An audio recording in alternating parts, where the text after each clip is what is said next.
Hello everybody and welcome to tonight's coverage of the full-length Cup Challenge.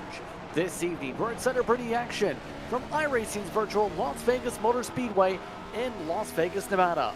Maconi Entertainment is here to bring you action from all types of racing, including the GOAT Longer Racing Series, the full-length Cup Challenge, and Fast Fridays. No matter what you're racing, we can bring the action to life.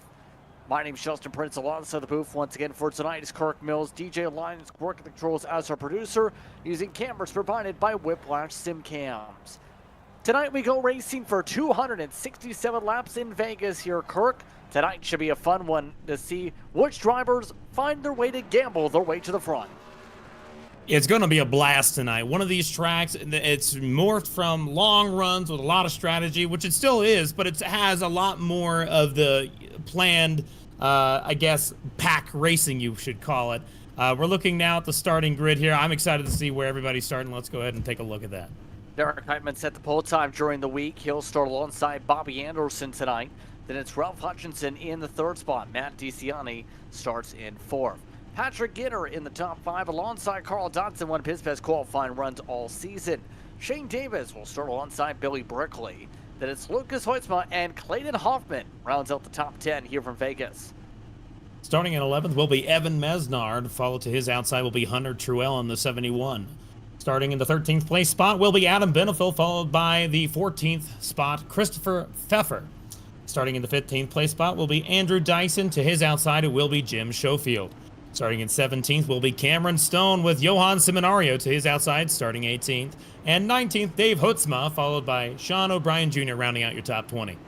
Devin Tosiak alongside Matthew Long are next. Then it's Stephen Williams starting 23rd. Devin Darrell's in 24th position. Jeremy Miller, who led the way in final practice, 25th spot. Paul Hill in 26th. Greg Robinson, EOL tonight, will not start 27th. He'll drop back. Alex Princeton scheduled to start 28th. Alex Murray missed the start. He was set to start in 29th. Then it's Mons von Petrovic in the top 30. 31st, Brandon Hastings, Nolan Hodgson to his outside. Larry McDonald to his outside will be Daniel Llewellyn. Chad Sander will start 35th. Jordan Pearson in 36th. 37th, Ed Ryan. 38th, Ryan Strunk. And 39th will be Tyler Hunter. With to his outside will be Noah Hamilton. 41st spot going to Daniel Best and Andrew Russo, qualified 42nd. Corey Cook in his Maconi entry 43rd, then Jason S. Taylor 44th. The last car to make it in the field tonight was William Owens. He'll start shotgun. On the UL cards tonight, Robinson and Llewellyn will start at the tail. Murray from pit road. All set to go racing from Vegas. Stages at lap 60 and 160 tonight. Happy to have you with us here at Maconi Entertainment. The green flag is out. We're underway from Vegas. See Derek Heitman, new paint scheme this week. That yellow car on the bottom, he's going to have the advantage heading into one. Bobby Anderson to the outside, and just like last week, that 5 car is dropping back on that outside line. Ralph Hutchinson moves into the second place spot as they head out of turn number 2 down the back straightaway. They are side by side for third with Patrick Gitter and Bobby Anderson side by side battling for the third place spot. Everybody else seems to pile in as they head through turns 3 and 4 for the first time today. Good start for Heitman as he's going to lead the first lap, just barely though, as Hutchinson gets the run. And this is a racetrack. You were talking with some of the drivers. Some of them expecting this to be a bit of a pack race, sort of, when it comes to the racing lines here at Vegas. Definitely early in the race, you could expect this type of pack racing what it is now. They're all clumped up together. They can't go anywhere. But the moment that those tires start wearing out, which is what this track is known for, it wears tires quickly. Then that is when the real people will come to shine and see where they come from. Right now, there is only one battle. I see 3 wide. That 76 car back there in the 10th place spot. They are almost 4 wide for a second. That's Shane P. Davis, Billy Brickley, and Pfeffer running 3 wide in the back of the pack, but still up front. Hutchinson's got the advantage as Heitman gets a little loose on the outside line. You saw that. He had a little bobble. That's going to put Ralph Hutchinson to the lead here at Las Vegas, heading into turn number 3. Able to slip on by as Heitman stays up top. Hoffman testing the way outside line. And that's going to be a tough line throughout the race. Usually you see the bottom be preferred for the most part in turns 3 and 4. 1 and 2 a little bit higher up in terms of the momentum you can carry. That's why we're seeing the run Hoffman's doing in 1 and 2 to make this pass for third. Yeah, he likes ripping that fence. I'm a big fan of it myself. Here comes Gitter. He gives Gitter a huge shot. He moves down to the bottom. Now Hutchinson, they are 3 wide for the lead for a split moment there as Gitter dives it in really deep. He's going to slide up and take the lead away from Hutchinson as Hoffman now is moved up to second. And remember, Hoffman here is burning up his tires running up there at the top, but it's still going to give him a lot of speed earlier in this run. So we could expect to see how long that would last, as it looks like this front pack of about maybe 12, 13 cars has pulled away from the second part of the field, which is being led by, I believe, that second part of the field there is being led by Adam Beneful. These guys back here most likely are probably just saving tires, but up front you see these guys are pushing, and they're pushing hard. Hoffman now the race leader with the move on Gitter. Dodson also following the momentum. You know who's also doing the momentum from 14th to 5th already in the Altus entry tonight? Christopher Pfeffer making his first start of the season in this series. One of the builders for Altus Esports on the move in the 66 is up to 4th. Yeah, he's having a great day. He just said he wanted to come in here and have a lot of fun tonight. That's all he was looking for, and it sounds like he's going to be able to do that if he continues running where he is. Clayton Hoffman right now leading this thing. He has moved ahead with Carl Dodson moving into second. We haven't really talked about him much this year. He had a handful of spins back at Coda on the road course, but it seems like the mile-and-a-half cookie cutter here at Las Vegas is doing really well for him. He's up in the top 2, which is awesome for him, but we'll see how that fares long-term. It's hard to be able to keep a car under control for a long run, especially when you're pushing it as hard as he is right now, because it looks like Christopher Pfeffer moves from 4th, 5th to 4th to 3rd, and now he's trying to look for second as he closes in on Dodson. We're trying to find some clean air on the front nose after using up his stuff a bit to get some track position. That's going to be the main thing now. Tires are starting to see the field spread apart. No more side by side for the most part up front. And keep in mind, not expecting green flag stops on this first stage in theory, since the field run can usually go to about 66 on the mile-and-a-halfs. These drivers still have to make sure they don't have fall off a cliff with these cars here tonight in the run. Yeah, I spoke with a couple drivers who thought for sure that they can't make it, even though that they can statistically. Some folks have told me that they are so close that if the caution were to, like, if they have it fully green all the way through and they're pushing the whole time, they won't make it. But if they are saving tires, saving gas, which is what some of these drivers have chosen to do out of the gate, starting with Adam Beneful back there running in the back 15th spot, it looks like, then they're going to make it no problem. They still might be able to make it, but it's not set in stone. It depends on your driving style and how you're going to be able to do it. Well, correct myself from the earlier, there was an amendment to the stage lines tonight that was put in laps 80 and 165 rather than 60 and 160. That's where that answer comes in after everything confirmed up with the drivers. So, still going to have to pace yourself regardless. There is a lot of squabbling you see in the backdrop. Some of these packs starting to build up. Interesting enough, you see there on the revs with Stone, some drivers this week have been making some effort to try fourth gear a bit. Yeah, I've seen that all week. Fourth gear being a popular one to go to when you're in a pack like this. Some setups are just built that way. It works better in fourth. But if you're something like fifth better, it's fine. It's just a driver preference. It's not really something that's going to affect too much on the long run. Maybe a little bit of rear tire wear. But if you're driving a tight car, it's actually a benefit. So it might be something that is going to benefit him over the long run. Again, there is a slight bunching of cars back near about 20th. That single file line that goes all the way to the front here definitely is not single file forever. It goes to a point where it's like right here. You can take a look. It's just absolutely chaotic back here. These guys are still battling, and their tires are going to start wearing out anytime soon. We're on lap 12, coming to lap 13 right now. Yeah, tires is going to start coming in, and you'll see comers and goers really quickly. Right, struck back there. You also have Brandon Hastings wants to side by side. A bit of a check up with Abe Hoitzma. You know, he squiggled up the racetrack for a moment or so. Hastings getting a little bit nerve-wracking on corner exit 2. As a bit of a dive to the inside as well by Paul Hill. And this is going to be the big thing too about drivers picking their spots on these passes. We already mentioned not trying to burn up your stuff. Thinking about pit stops, of course, eventually in these stages. But also, you've got to be able to pick the right position to make the pass. You've got to know the lanes and the lane choices if you want to move forward here. Yeah, the bottom lane in turns 1 and 2 is extremely bumpy. You got a lot of bumps there on the bottom, and you got to set up your car a little higher up in the air. Luckily, these cars say you want them higher up in the air so the air can get to the diffuser, which will allow the car to have a little bit better, it has a little bit better, control, a little better stability. But going through the bottom bumps can also affect your wear over the long run. So a lot of folks tend to like running the bottom. And you can see that throughout the entirety of the top group of drivers. They're all running the bottom all the way around. Turn 3 and 4 is a little more smooth, and it gets really tight on the exit of 4 in most cases, unless you're driving off the right rear, which some drivers like to do, but it can get really tight off turn 4.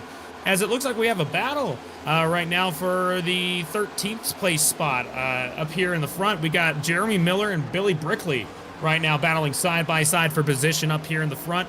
This is the highest up side-by-side battle we have, but Billy Brickley, he's excited. He definitely thought he had a better car than he had last week. He went out there and he tried to drive well at Phoenix, but unfortunately he got collected just barely, and it wasn't even his fault. Just got clipped and got sent into the wall, got up in the air. But this week, he said he has a lot more faith in this track. He loves the 1.5 miles, and it looks like he's doing a lot better now as he's trying to race Jeremy Miller here for 12th. And it looks like Miller will hang on for the position at this current time, but at 44 is really putting on some pressure. And the thing is with Jeremy Miller, didn't put up a good qualifying run, but looked good in race trim during the 45-minute practice session. And he's showing why he's been able to move up about 13 spots this race. Miller seems very comfortable with this race car. The tough thing's going to be, is he going to be able to get up to that main pack before we get to a pit stop window? We've already nearly turned 20 laps, and right now we're seeing, as well I've noted here, Kurt, some of those with the Ryco power plant slipping back tonight as they go 3 wide.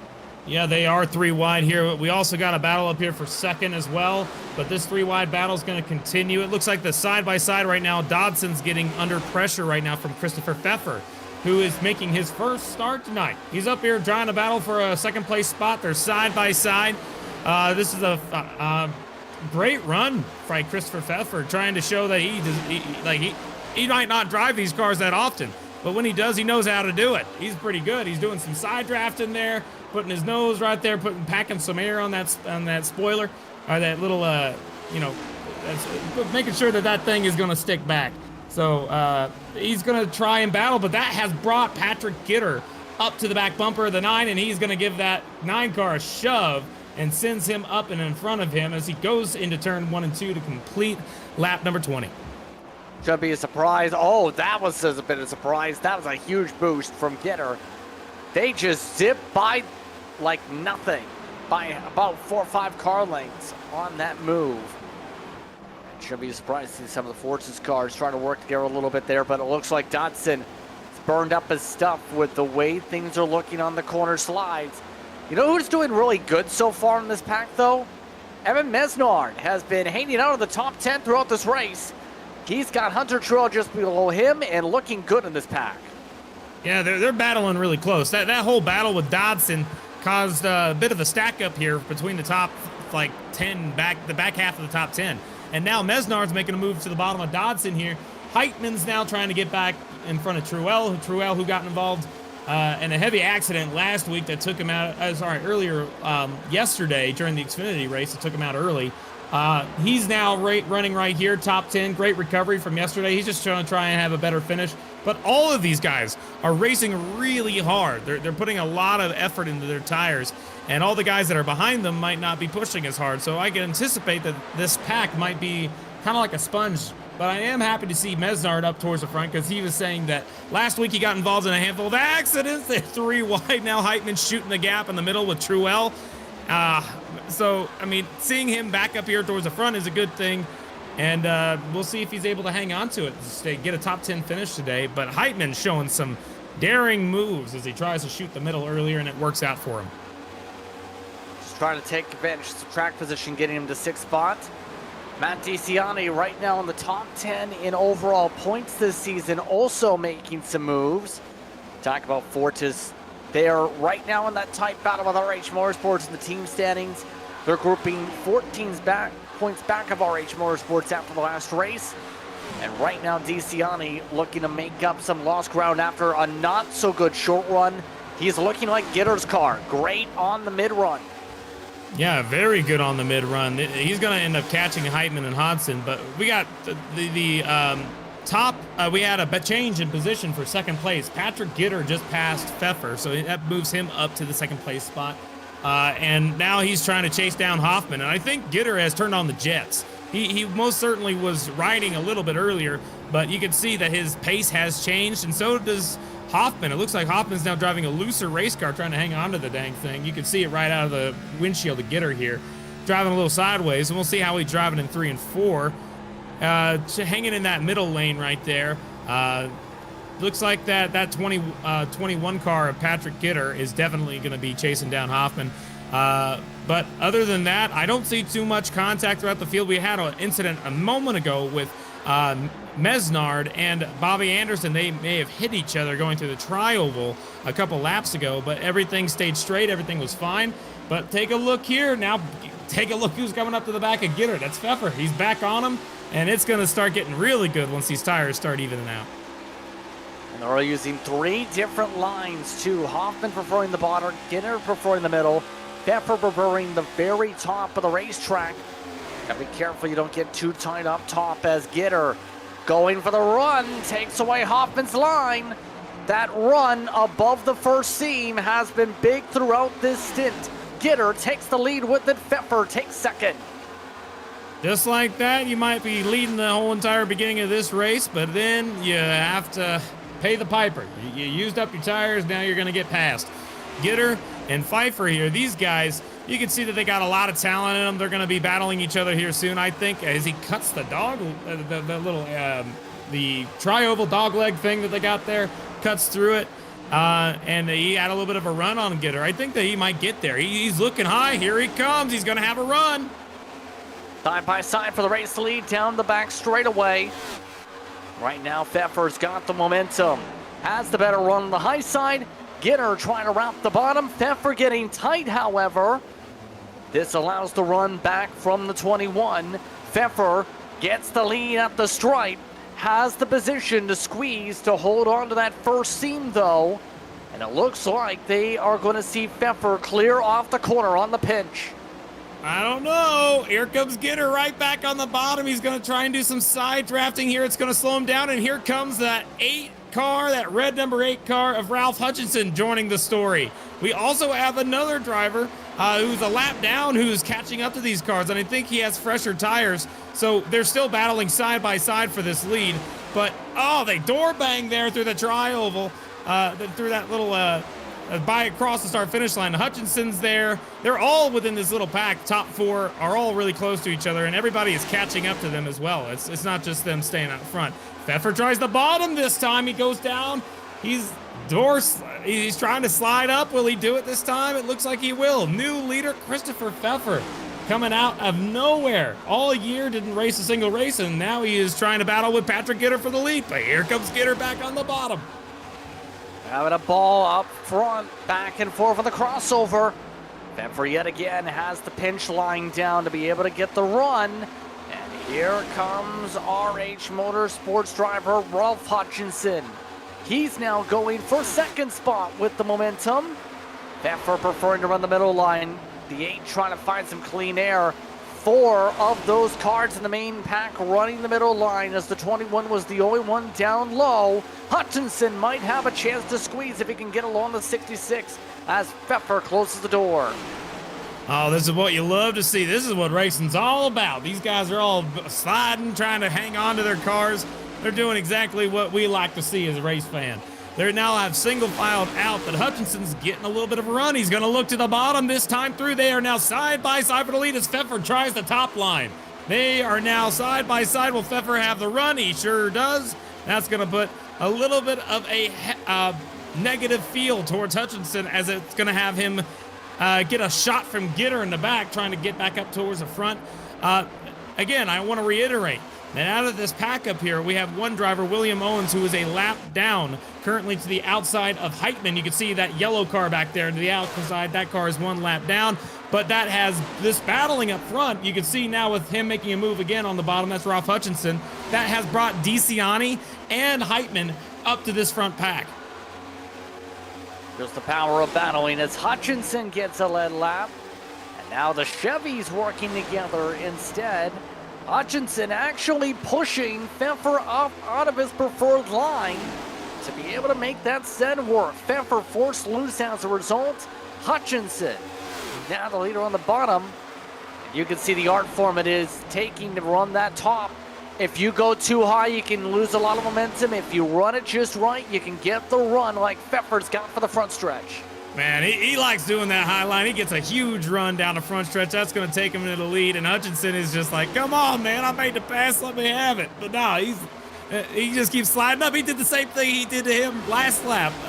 Hutchinson slid up in front of Pfeffer. This time, Pfeffer slides up in front of Hutchinson, but he hits the wall slightly coming out of the corner. Not much damage at all. Hutchinson's now got the lead. Gitter's going to try and come back on the bottom. They might be 3 wide on the exit. Here they come. Oh, just barely hits the wall. That is going to slow him down a little bit, but not bad. Here comes Gitter to the outside of Hutchinson. I was about to say, just 2 minutes ago, Ken Byron actually sent me a DM whilst this battle was going on. Be like, don't look now. Here comes that Reichel-powered machine with the way Heitman's bouncing back from that short run, saving the tires, and may have been in that case. Gitter now up front. Heitman's got a shot to retake things up front here if he's able to slice and dice his way through this pack to retake that lead. Oh, yeah, he's doing a great job. He closed the gap. That just shows that if you got a good setup underneath you, you're able to get from the back to the front rather quickly. And he's doing the right job of holding his line, making sure he doesn't abuse his tires. Hoffman, though, looks really loose right now. He's sliding all over the place. He's right now battling side by side with DeCiani, but they head into the corner here, and it looks like that Heitman is going to be there in the next 5 to 10 laps, most likely. Here comes Hutchinson, though, back down to the bottom, side by side with Gitter at the line. Man, these guys just won't quit. They just want to keep battling all day, it looks like. Candidate for race of the year with how things are looking in the early going. You could say a lot about the momentum in the runs, but no one has been able to really solidify the lead for more than a few laps.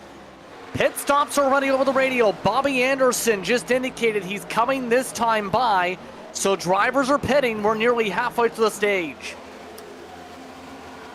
You got to pit at some point in this stage. You're not going to make it otherwise. These guys are not going to make it on gas, so they have to come down. You can see that 5 car now on pit lane. Remember, the rule is you have to stay to the outside when you enter pit lane, and you cannot cut into your pit stall 3 stalls before or 3 stalls after. So you got to make sure that you don't just drive through all the pit stalls like you might see in the official or the open series. But now Heitman's challenging for the lead. Heitman is there. He's moved into second, side by side with Pfeffer. It looks like, man, Pfeffer's been hitting the wall almost every time out of 4. That right front must be screaming right now. Yeah, right now he's going to have to be quite careful to make sure he doesn't add too much damage to the car. Hits the wall, might add some residual damage. But Heitman, his Toyota, has a good amount of speed here. Pfeffer starting to fade back a little bit in the midst of this pack. This could get interesting here as Pfeffer is in the wall. Pfeffer scrapes the wall. Heitman the second. Not too bad on the car. I mean, he's been hitting the wall the last handful of laps. I think his tires are about shot. They have to pit here soon anyway, so it's their choice if they want to run as late as they want. The long run is always something that these drivers who are very fast tend to like to stick to. We might have Patrick pitting here. He just may have spoke something over the radio there, so I don't know if he's pitting in this time or not. Could be, might not. But it looks like that Pfeffer is trying the outside, and yep, the Heitman's Gitter is coming in for pits. Yep. Oh, no. To a Gitter. He got it. He's safe. He's good. He just about hit the big bump that's right in front of that Pennzoil logo in the infield there. So pit party time, a good portion of the field just splitting the stage in half, keeping it simple. We'll see if this draws any of our leaders or if several just try and stretch it for a few more laps here. Have some more fresher tires towards the end, but a lot more time to make up. That's part of the risk here too. You have to consider right? The later you go, the more time you're going to have to make up to the rest of the drivers who pit earlier. That might be true, but the way that these guys up front are racing, I mean, you never know when a caution could come out and just make everybody who just pitted look a little bit worse. I mean, they're still going to stay on the lead lap, most of them. But if they pit and they come out, dude, they're going to have so much more speed. There's no way that there's positive and a negative. If a caution comes out, pitting you want to wait. But here comes Ralph. Ralph's coming in. Ralph Hutchinson in the 8 car. You're going to see him dive in this time. So, oh, no, DeCiani. DeCiani's the one that's going to be pitting. He heads down, so that takes him out of the running up front. But again, now the current top group is Pfeiffer, Heitman, Hutchinson, Hoytsma, and Shane Pete Davis. That's your top 5 right now. They're all in that little front group there, still battling pretty hard. Everybody has come down to the pits, and right now, I would be thinking I got to pit right now. This is probably the time. We'll see what they choose to do. Hutchinson called over the radio. This time, Hutchinson taking a wide berth in as the top 2 now look to battle it out on the racetrack. Jason S. Taylor also amongst those. Get a pit stops. Benefiel is in from Conti. To keep an eye on the drivers up front on screen, though. So have to keep an eye on 60's coming. Yes, he is. This time by for the race leader. Does Heitman respond? Heitman looks like he's already angling for the high line here instead. Oh, and the 66 nearly pit from the high line with a drift up. He's trying to make sure he gets every 10th of a second he can get on that one. He came through the pit stalls, good job, but he's a little low on the entryway here. Just make sure he doesn't cut through any boxes. But yeah, no, up front still, these guys, Heitman led that lap, and now he's got about a half-second lead over Lucas Hoytsma. So it's going to be a moment before we see them pit. I don't know if they're going to do it now or later, but when they do end up coming back out onto the racetrack, it's going to be interesting to see where everybody stacks up. I think Carl Dodson actually right now would have a good position over the field, but it looks like they just reset, and it might be Hutchinson who might have the lead. It's going to be hard to tell until these guys pit. Yeah, right now Dodson does have the net advantage, but on 8-lap older tires, to Patrick Gitter, who is just behind his tire tracks. Clinton Hoffman, who's on about the same cycle just about as Gitter. Then you have Bobby Anderson in the next grouping. More calls over the radio for pit stops, including in Drew Russo this time. Take a look at Dodson with the camera. Looking very calm, cool, and collected. As he's right now having a teammate close on in quickly for the net lead. Yeah, Dodson, just to give you an idea of how much time Derek Heitman and Lucas Hoytsma are losing every single lap. This last time by, Carl Dodson ran a 30.490. Heitman ran a 31.419, which means that they're losing about a second a lap. And it looks like that we have Lucas Hoytsma now coming down to pit lane to get his service for this stage. And Heitman's got a big old lead at the moment over the whole field. Right now, a second and a half over Shane Davis. Although Davis is having a hard time right now with the lead lap, with the drivers who pit rather, passing him. He just about took a hard lap towards the infield. His bobble off the corner, and this looks like it's going to be his time to come in with it. Pit stop this time by for Shane Davis from second. They only have 9 cars right now on the lead lap right now. More cars are pitting, and more will go a lap down. We just saw Juan Petrovic go back down pit lane. Looks like he may have had a penalty. But the battle for what will be the lead right now is really close. Patrick Gitter just got by Carl Dodson, so that's going to put him up to the front when the 76 pits, which is going to happen right now. He just entered pit lane. So now the new leader is going to be spread out a little bit. It's going to be Patrick Gitter, followed by Carl Dodson, Clayton Hoffman, once they get back racing again, once everybody else pits. But right now, the current leader is Billy Brickley in the 44 car. He's a big Buckshot Jones fan growing up. He's leading a couple laps before he has to take his pit. And right now, their strat is hope for a caution. If we can get a caution, then we trap all those guys a lap down. And we'll be able to, come down, get tires, and restart up in the top 15, which is great for Brickley if it pays off. He's got to be able to make it pay off. He's been out there for 52 laps now, And he's just got to know him, Cameron Stone, Derek Heitman in the 76, Kevin Zosiak in the 37. They're all on the same strategy. They're trying to hope for a caution as soon as possible. That is what their strat is. If they can get a caution, great. But if they have to pit, they have to.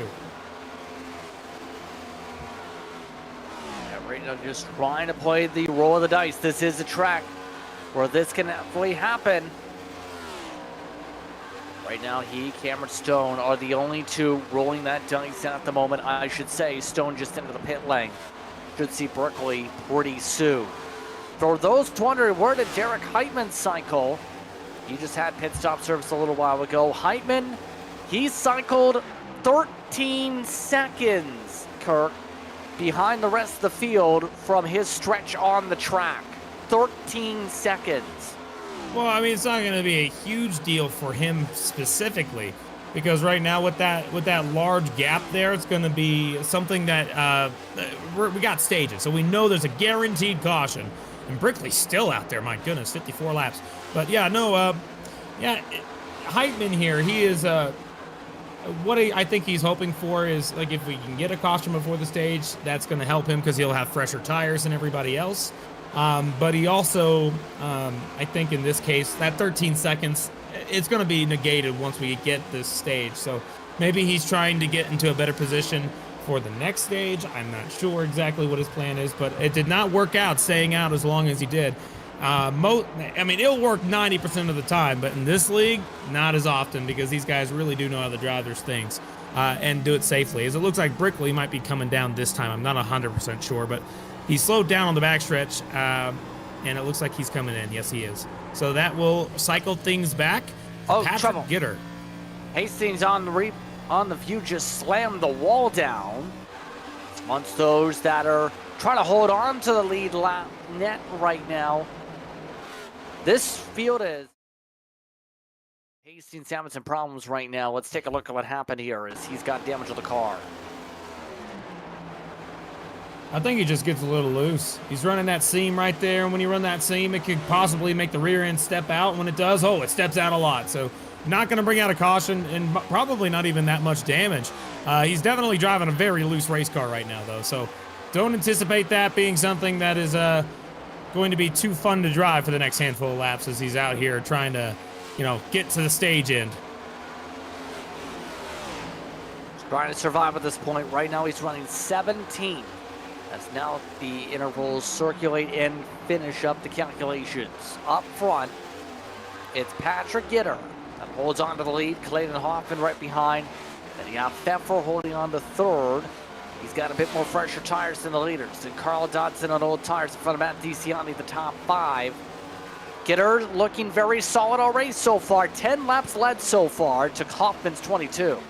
Yeah, he was going to win last week. He got involved in an incident with a 6 car, and that took him out of the running. He wasn't able to win that race last week. He did win Daytona. He's competitive week in and week out. We're going to see Patrick Gitter up front quite a bit. Same thing with Clayton Hoffman. He was up front at Atlanta, and he was up front at Daytona, but got involved in incidents and didn't get the finish he wanted. But these guys are really competitive, and you're going to see them up front most of the season.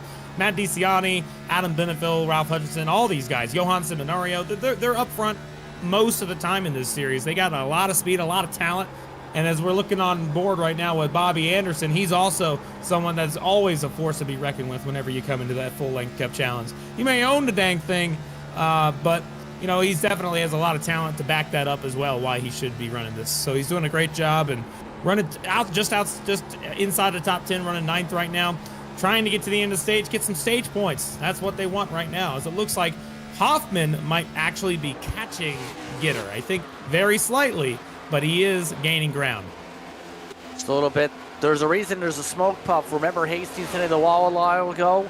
He just had to come down pit road for an unscheduled pit stop. So something going on with Hastings' car at the moment. Battle could be on for second more so than for first, though, because Pfeffer's got the run.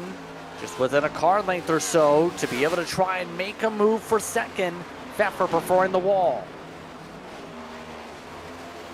That's his favorite line. We saw him running it all the beginning part of this race, and he's going to have a lot of speed. With his fresher tires, he has a chance to go and get Gitter. I think he will. Gitter's got to be thinking right now, saving as much tire as he can. That's probably going to be his main thing. He's down on the bottom now, passing a lap. Oh, let me go back. Yeah, there we go. Let's see. He got by second place Hoffman, yes. So that moves him up into second, and he's going to be chasing down Gitter really quickly. Last time by 30.7 to Gitter's 30.8 on the racetrack. At least a tenth or so per lap is the average on the game for the 66. Fresher tires, that's going to give him a little bit of an advantage. He does have dirty air to think about. Possibly here, less than 20 to go already in stage one. How things are cycling out right now on the racetrack.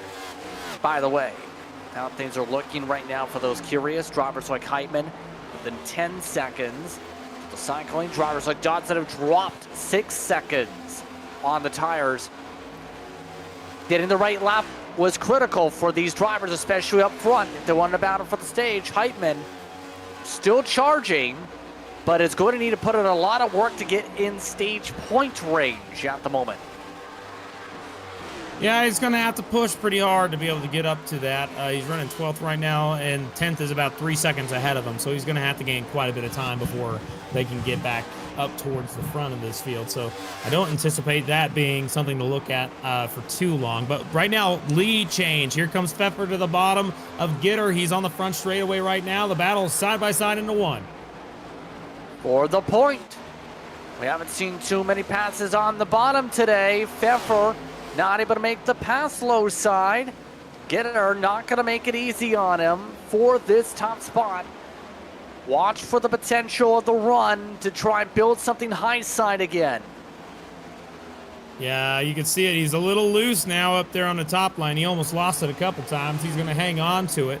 And you're going to see a lapper come into the picture here. This is Billy Brickley. Remember, he led a handful of laps. He stayed out the longest out of anybody. He has the freshest tires. He's currently shown 1 lap down. And he's just trying to get his lap back the old-fashioned way, which is by earning it back his own way. So he's going to try and do that. I think it might work out for him, but that might interfere with this battle for the lead as Gitter runs the middle lane, and it looks like Pfeffer runs a lane higher. Here comes Brickley to the bottom. He's going to pause this battle for a moment as Brickley is going to try and get by these guys so that way he can get his lap back. Gitter's going to run the middle. Pfeffer up to the top. And remember, that car on the bottom is a lap car. The 44 car, 1 lap down. They're side by side with Gitter now, and this might slow him down slightly as Brickley's trying to earn his lap back the hard way. He does. Brickley able to get a lap back with that pass. That's going to put him on the lead lap in 39th position. That's how big him staying out was after he was running in 11th before the start of the pit cycle. Pfeffer from that having to reset and regroup again.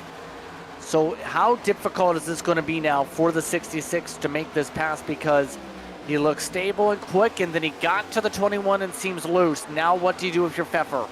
Well, the good news, make a move as quickly as you can, because right now Billy Brickley is putting on some dirty air for Gitter just for a short period of time. So this will make Gitter not handle 100% perfectly. So this is the time for him to make a move if he can right now for this stage win. You're going to want to do it rather quickly. As it looks like he's going to have a bit of a run here. He's going to try the top. They are still nose to tail, but it looks like Gitter's going to hang on for the moment. Again, he had a top. He had a good run coming. I think he's going to make a move here to the top again. We'll see. Does have some traffic feeding him some dirty air. That might factor in a little bit. Gitter slides out to close the door. Right now they have a 1.7 second buffer over the rest of the field. It's looking good for this fight, at least, to be able to, well, battle without trouble. Here comes Pfeffer at the numbers, trying to side draft now at the fender a little bit. Can he pull back the 21? Yes, he can. Pfeffer going for the slide. Pfeffer going for the lead. He's got the point. Just like that, but here comes Gitter with the under-over move. He's down back on the bottom. It's still side by side for this lead, and these guys are battling hard for that position with about 10 laps to go in the stage. They just got on the lap 70, where we're getting down to the nitty-gritty of this. Oh boy, we'll see if Gitter's able to hang on. He does. He gets the position back as they lap Gregory Robinson. He's now, looks like 1 lap down. That was the first car lap down. Pfeffer's trying to bottom again. Still side by side as they head through turns 3 and 4 out of 4. Pfeffer's got the advantage. No run for the 21. They're still even as they cross the stripe. Gitter leads that lap. And we'll see what happens in the turn number 1. They still are side by side. Diving it in there. He's going to slide up. 21's going to just go right underneath and say, but I'm going to try again on the bottom. These guys are just slide jobbing each other each time. That time, Pfeffer got into the wall, and it caused him to lose about a 0.2 of a second. So I don't know if he's going to be able to gain back that time, but he's definitely trying his hardest to get this lead. That car's got to be getting very loose with the way it's handling, starting to really hang off that right rear. Less than 10 laps to go in the stage, 9 to go, in fact, that time by the stripe. Take a look at some of the other drivers around the racetrack. Field's starting to really separate out here with Noah Hodgson. He's been amongst the top 10 or top 5 most of the races, not tonight. He's still 26th. Yeah, not having the best of nights tonight for him. He still puts on the VR headset and he's a happy guy, but he's just not having a great night tonight. Maybe he's, maybe he's doing a strategy game where he's just trying to focus on the end of the race. I don't know. But he's definitely going to need to step up some game if he wants to be able to get a top 10 tonight. As this battle for the lead is still hot. It's on fire right now. Pfeffer's all over the rear bumper. He's going to make a move down to the bottom now for the lead. Keeping on that now. A bit of a side trap and a squeeze again. Pfeffer trying to push Gitter up the track. 66 starting to get loose again with the side forces. Gitter gets the run again. Man, he's not going to be able to pass him on the bottom, I don't think. What do you think? No, I don't. We've seen it so difficult to make a pass on the bottom all night in 1 and 2. The top has been the way to go, or rather that first run above the seam, and Gitter knows this. Well, he's just putting his car in the right spot so that way he blocks his air. That's all he's doing here. I mean, he goes up to the top now this time. We'll see if he's able to get that high side run that he had earlier in the early part of the race. He's going to have a run. He's going to try to bottom again. He has a big run this time. If he cuts, yeah, he might be clear going into 1. He's going to be clear. He's clear. That time perfectly timed it up. And now Pfeffer comfortable up front in the lead. Will Gitter be able to grab back is a big question right now.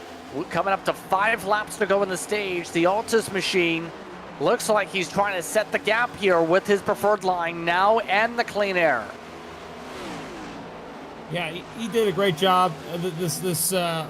He got a huge run out of 4. He was able to cut the dog leg there, and he ended up taking the lead. But now Gitter, with that draft, might actually be helping him on the straight. So I don't know if Gitter is going to be able to get back to the rear bumper here. But remember, this is Christopher Pfeffer's. We'll try that again. Christopher Pfeffer's first start here with us here tonight, and he is leading this thing. He's got a lot of talent, and showing it right now, as it looks like Gitter's trying the Pfeffer line up there on the top. Not really working out for him. He lost a couple 10ths of a second there. So, yeah, I don't think he's going to be able to get there. I think he's got this one in the bag, but the battle for second is starting to heat up a little bit. Pardon me, third place. We're going to have that 92 of Clayton Hoffman. He is gaining ground on Lucas Hoytsma. I don't know if he's going to be able to get there necessarily, but he is gaining a little bit of ground on him.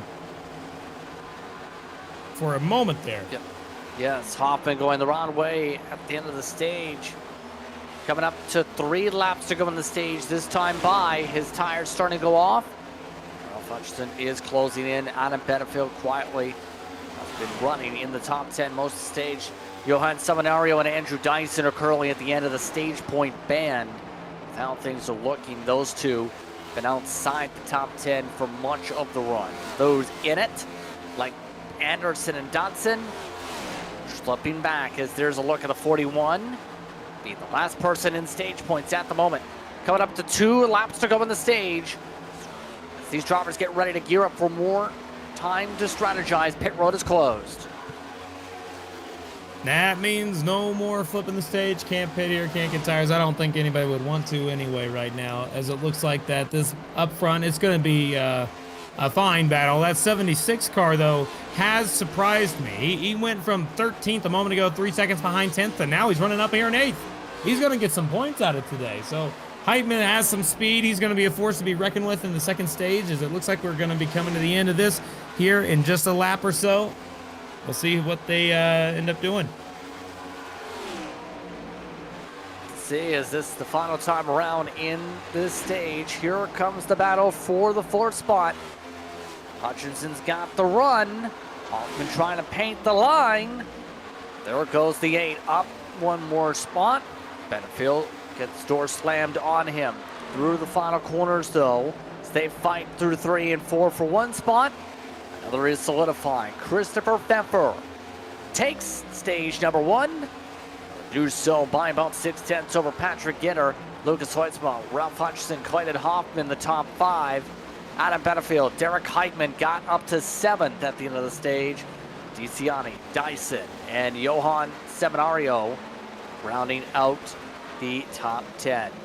Pfeffer with good speed here tonight. He's having some fun, Kurt. Oh, he's having a lot of fun. That's all he wanted to do today. I talked to him before the race, and he's, I've never heard of him before. This is my first time meeting the guy, and he just seems like he came out here tonight to just have some fun for Altus Esports, and he's doing a great job. He won the stage. That was amazing. I wasn't expecting that whatsoever.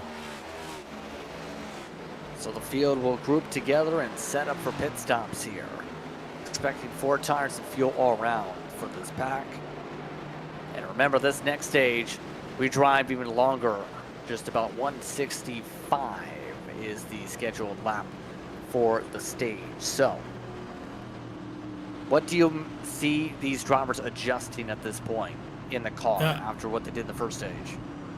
It depends on how the car's running. They could set up the car 2 different ways, loose or tight. But the track itself, in terms of weather, it hasn't really changed much. I mean, it got a little hotter, and it's going to get hotter as the night goes through, so the car's going to get a little looser. So maybe, if you're running a smidge loose, tighten it up, see if that's able to be a way to fix your car. But right now, they're all heading down pit lane. Remember, this is important. A lot of things could happen. With the new graphics for the pit boxes, you might miss it and might go through that 4th box on accident. So we'll see if everybody does the correct way. Here they come. They go into the pit boxes. We'll see if anyone has any unscheduled time in the box with any repairers. Not expecting too many issues for these drivers as they make service. Greg Robinson already sticking around as the rest of these drivers complete their service. Pfeffer is 15 seconds in and out of the pit stall. No issue, Gitter runs alongside him, but look at Hoitzma. The 97 jumps 2nd out of the race off pit road. That's something that I've always been curious about, is how these guys are able to have these great pit stops and be able to get out there. And, it's a teeter-totter. You can gain so much time by going just like managing your RPM to be just 1 mile an hour over. He did a great job. Up to 2nd, he's going to start on the outside most likely for the restart. Take a quick break. Restart coming up. You're watching Maconi Entertainment for the FLCC. Racing isn't easy, but experiencing it is. iRacing puts you in the driver's seat with the industry's leading sim racing game. Drive on laser scan replicas of the greatest racing circuits from around the world. Go head-to-head against other drivers chosen by skill-based matchmaking to ensure competitive racing at every level. Compete across all your favorite series. In officially licensed cars, engineered to deliver the most accurate driving experience possible.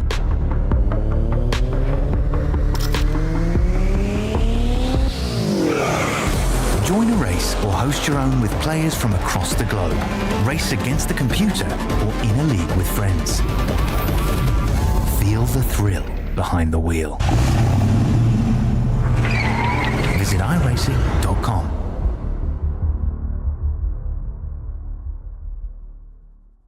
When you want to be the best, you can't settle for the rest. For anything on iRacing, there's just one name you need: Maconi. With the launch of Maconi Entertainment and Maconi Competizone alongside Maconi Setup Shop, we now provide the best of the best in setups, paint schemes, coaching, broadcasting, and event organization. With cars across all 4 license classes, we have what you need to hit the track with confidence. Grab a subscription and save money while going fast at MaconiSetupShop.com/subscriptions. And remember, at Maconi Setup Shop, there are setups, but your victories.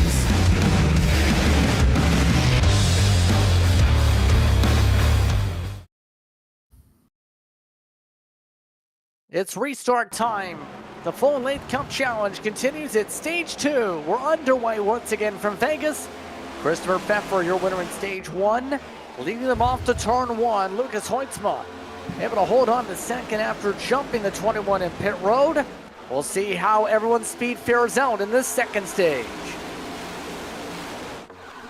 Looks like that right now that they all know what this is like. They've done it once before now. They know how the cars are going to handle.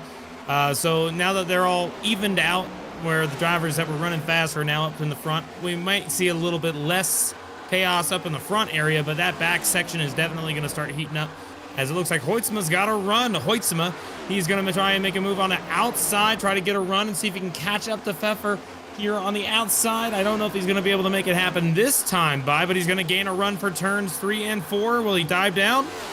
And nope, he's going to stay up on the top as Gitter runs the bottom. Different lines all over this track. You have multiple places you could try and run, and that's what makes this track interesting and a lot of fun to drive. This one's becoming one of the favorites indeed for these drivers. So you see some of the side-by-side. Dodson trying to make up lost ground that he lost at the pit stop cycle in Stage 1.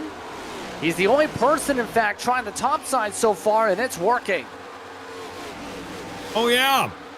Doing a great job. He's going to be going from the back to the front. That's a hard thing to do, but it does wear out the tires. So we'll see how that works for him on the long run. Is that we got a battle now for the side-by-side for the second place spot. Patrick Gitter's on the bottom of Lucas Hoytsma. And it looks like Gitter might prevail here entering turns 1 and 2. Clouds starting to have over the racetrack, going to affect the track temperatures a little bit. Gitter does slip his way into P2 there on the move. So we'll have to keep an eye on if the way some of these drivers handle the lines change now that the grip levels may come up a little bit with this shade over the track.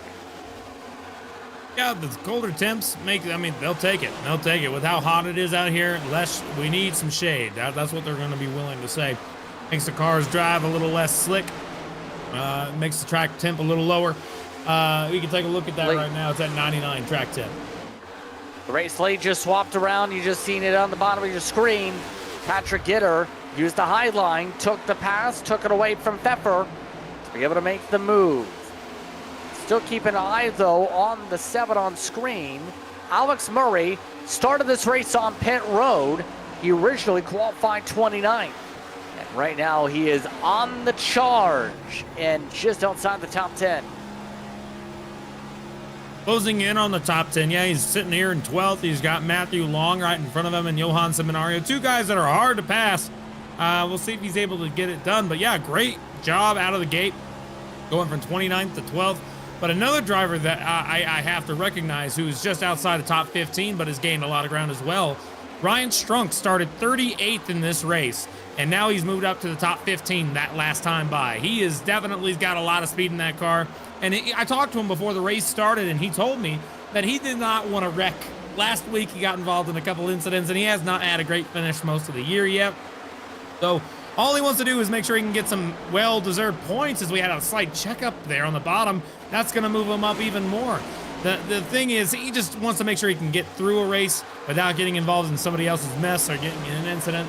So it looks like he's doing a great job so far of missing everything, and we haven't had a single caution out here. Nobody has had any issues. I mean, that's surprising. We went 92 laps without a real, caution for incidents. So far, that's awesome. That's good to see. These guys got a lot of talent out here.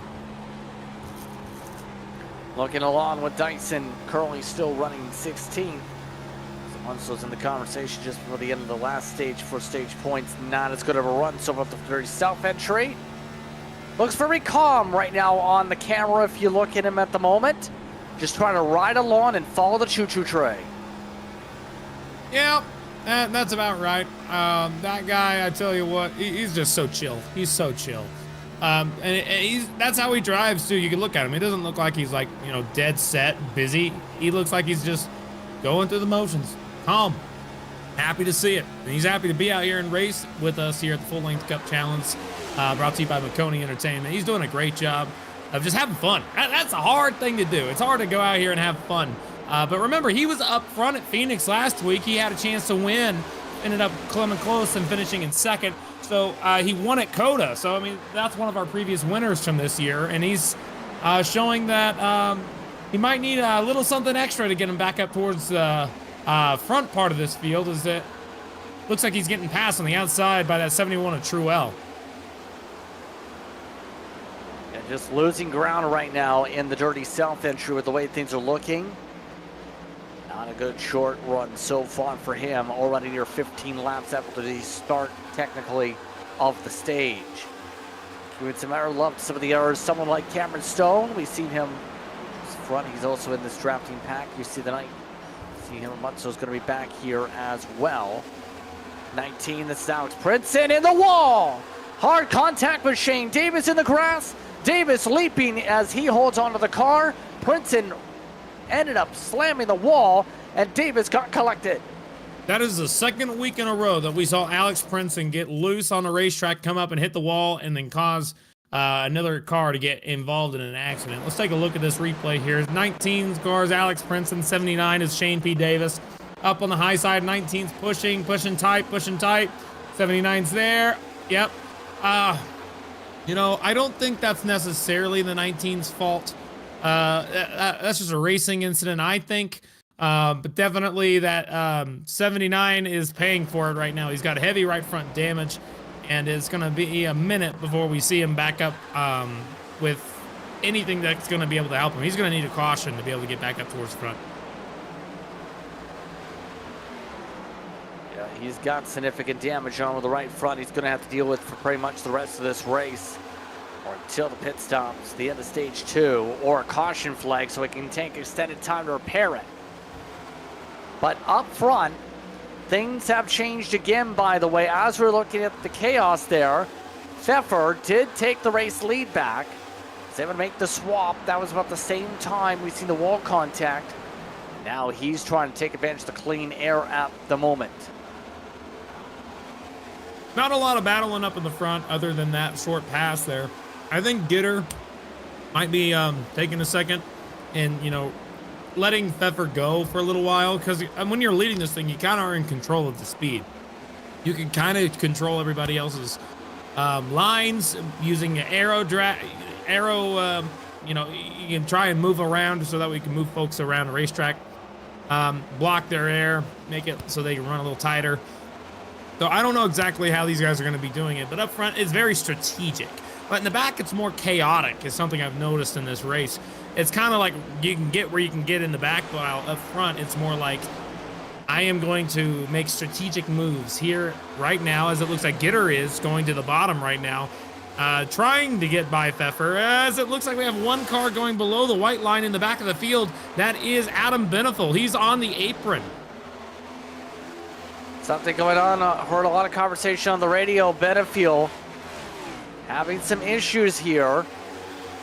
Something going on big time with him, as we'll see what's going on with him as he stops now in another person's box and tows it.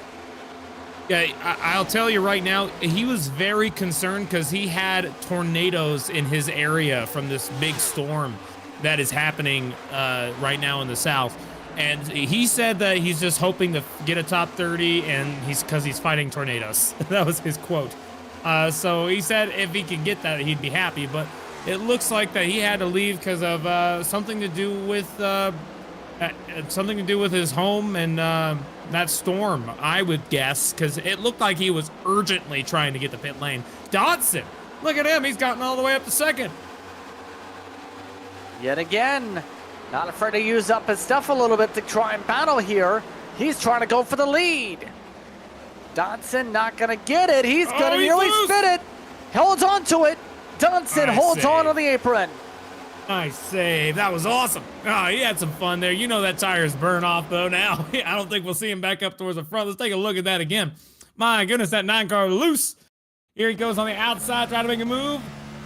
He's going to go down the back straightaway. Got to run. Here you can see that Toyota sign disappearing behind the hood. Makes a move down to the bottom. Tries to make it stick.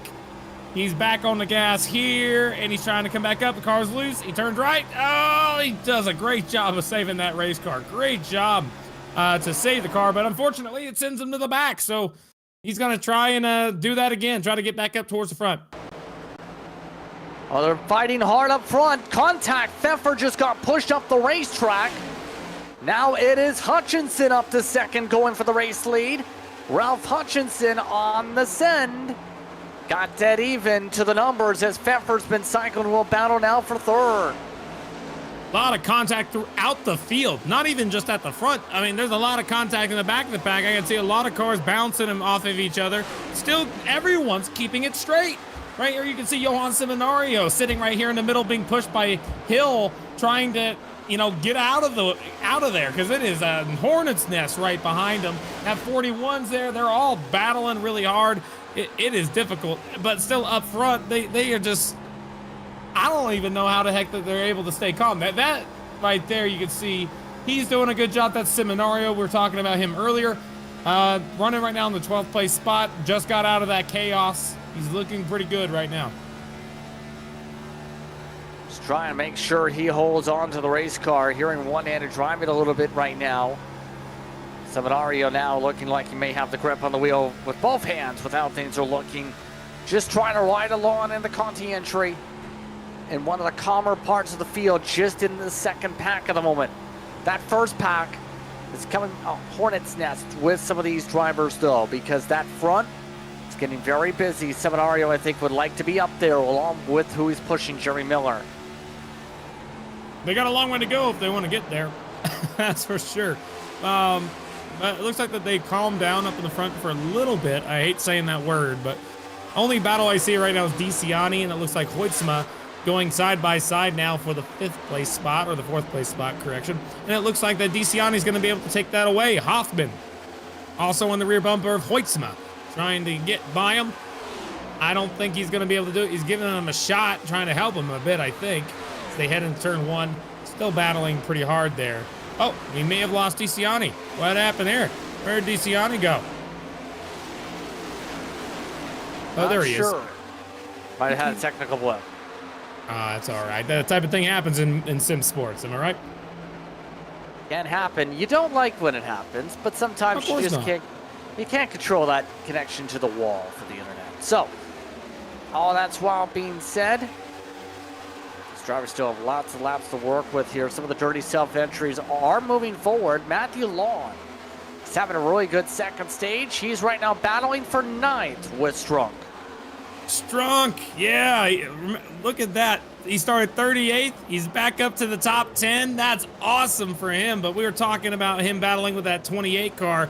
That 28's a really fast car right now, trying to get by Strunk here. They crossed the stripe, and it looks like that will put Strunk up to 9th. So now that is that 77 car is going to be a car to watch all night. He's got a lot of speed in that 77 machine. That 77 having a really good stage as well, absolutely. He did hit the wall there to open up a passing chance. He's your biggest mover of this race here tonight. Second biggest, Jason S. Taylor, but he's only running 25th, and there goes the 77 on the wall. He's pushing hard. I mean, you have to be able to get up to the top 10 after, starting that far back in the field. He's doing I don't know if that 77 thought that's how, when I talked to him before the race, it didn't sound like he was this confident in his ability to get up to the front. So, this is probably having a great day for him, smiling. Happy for him. Yeah, doing a great, just trying to make it through this first little bit here. We got a long way before they got to pit again. But remember, we saw earlier that the earlier you pit might be a benefit, but you don't want to be the first one, but you don't want to be the last one either. Pick the right time, and we still have lots of time. A little bit before that mark, so we'll have to keep an eye on things. Oh, that's wow. We still keep an eye on this battle right now going on with Truel and Miller. Miller seems to have closed up a little bit. Truel knocking the wall down with the right front.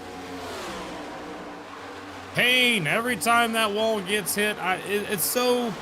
it's not as realistic as in real life, as they're 3 wide now. They're pushing 3. That 7 car is showing up. He's here to say hi. I'm here. I want to race with you. Let's have some fun. That's Alex. I think it's Murray back there. Let me make sure I got that right. I think it is. In the 7. The 71 as well. Truel. 41 of Dyson. they're all battling back here just outside of top 10. Remember, they're all trying to get some stage points here. They got to be able to pass each other to get up towards the front, get some stage points. That 7 car cleared both the 41 and the 71 just like that. And so now he's next target on his to get list, or the pass list, would be Bobby Anderson in the 5 car. Yeah, Bobby Anderson able to squeak on by some of these drivers. Oh, and Paul Hill very loose in front of them as well. Just hit the line, the white line. Got very squirrely in the midst of this battle down for 11th spot. Getting a little bit dicey with how they're driving the car. Well, that's what they've been doing all day. And somehow they're still not wrecking. I tell you, I'm kind of surprised to see that nobody has had a mistake, with the exception, of course, of that 79 car, Shane P. Davis, earlier when he got hit into the grass, but he kept it straight.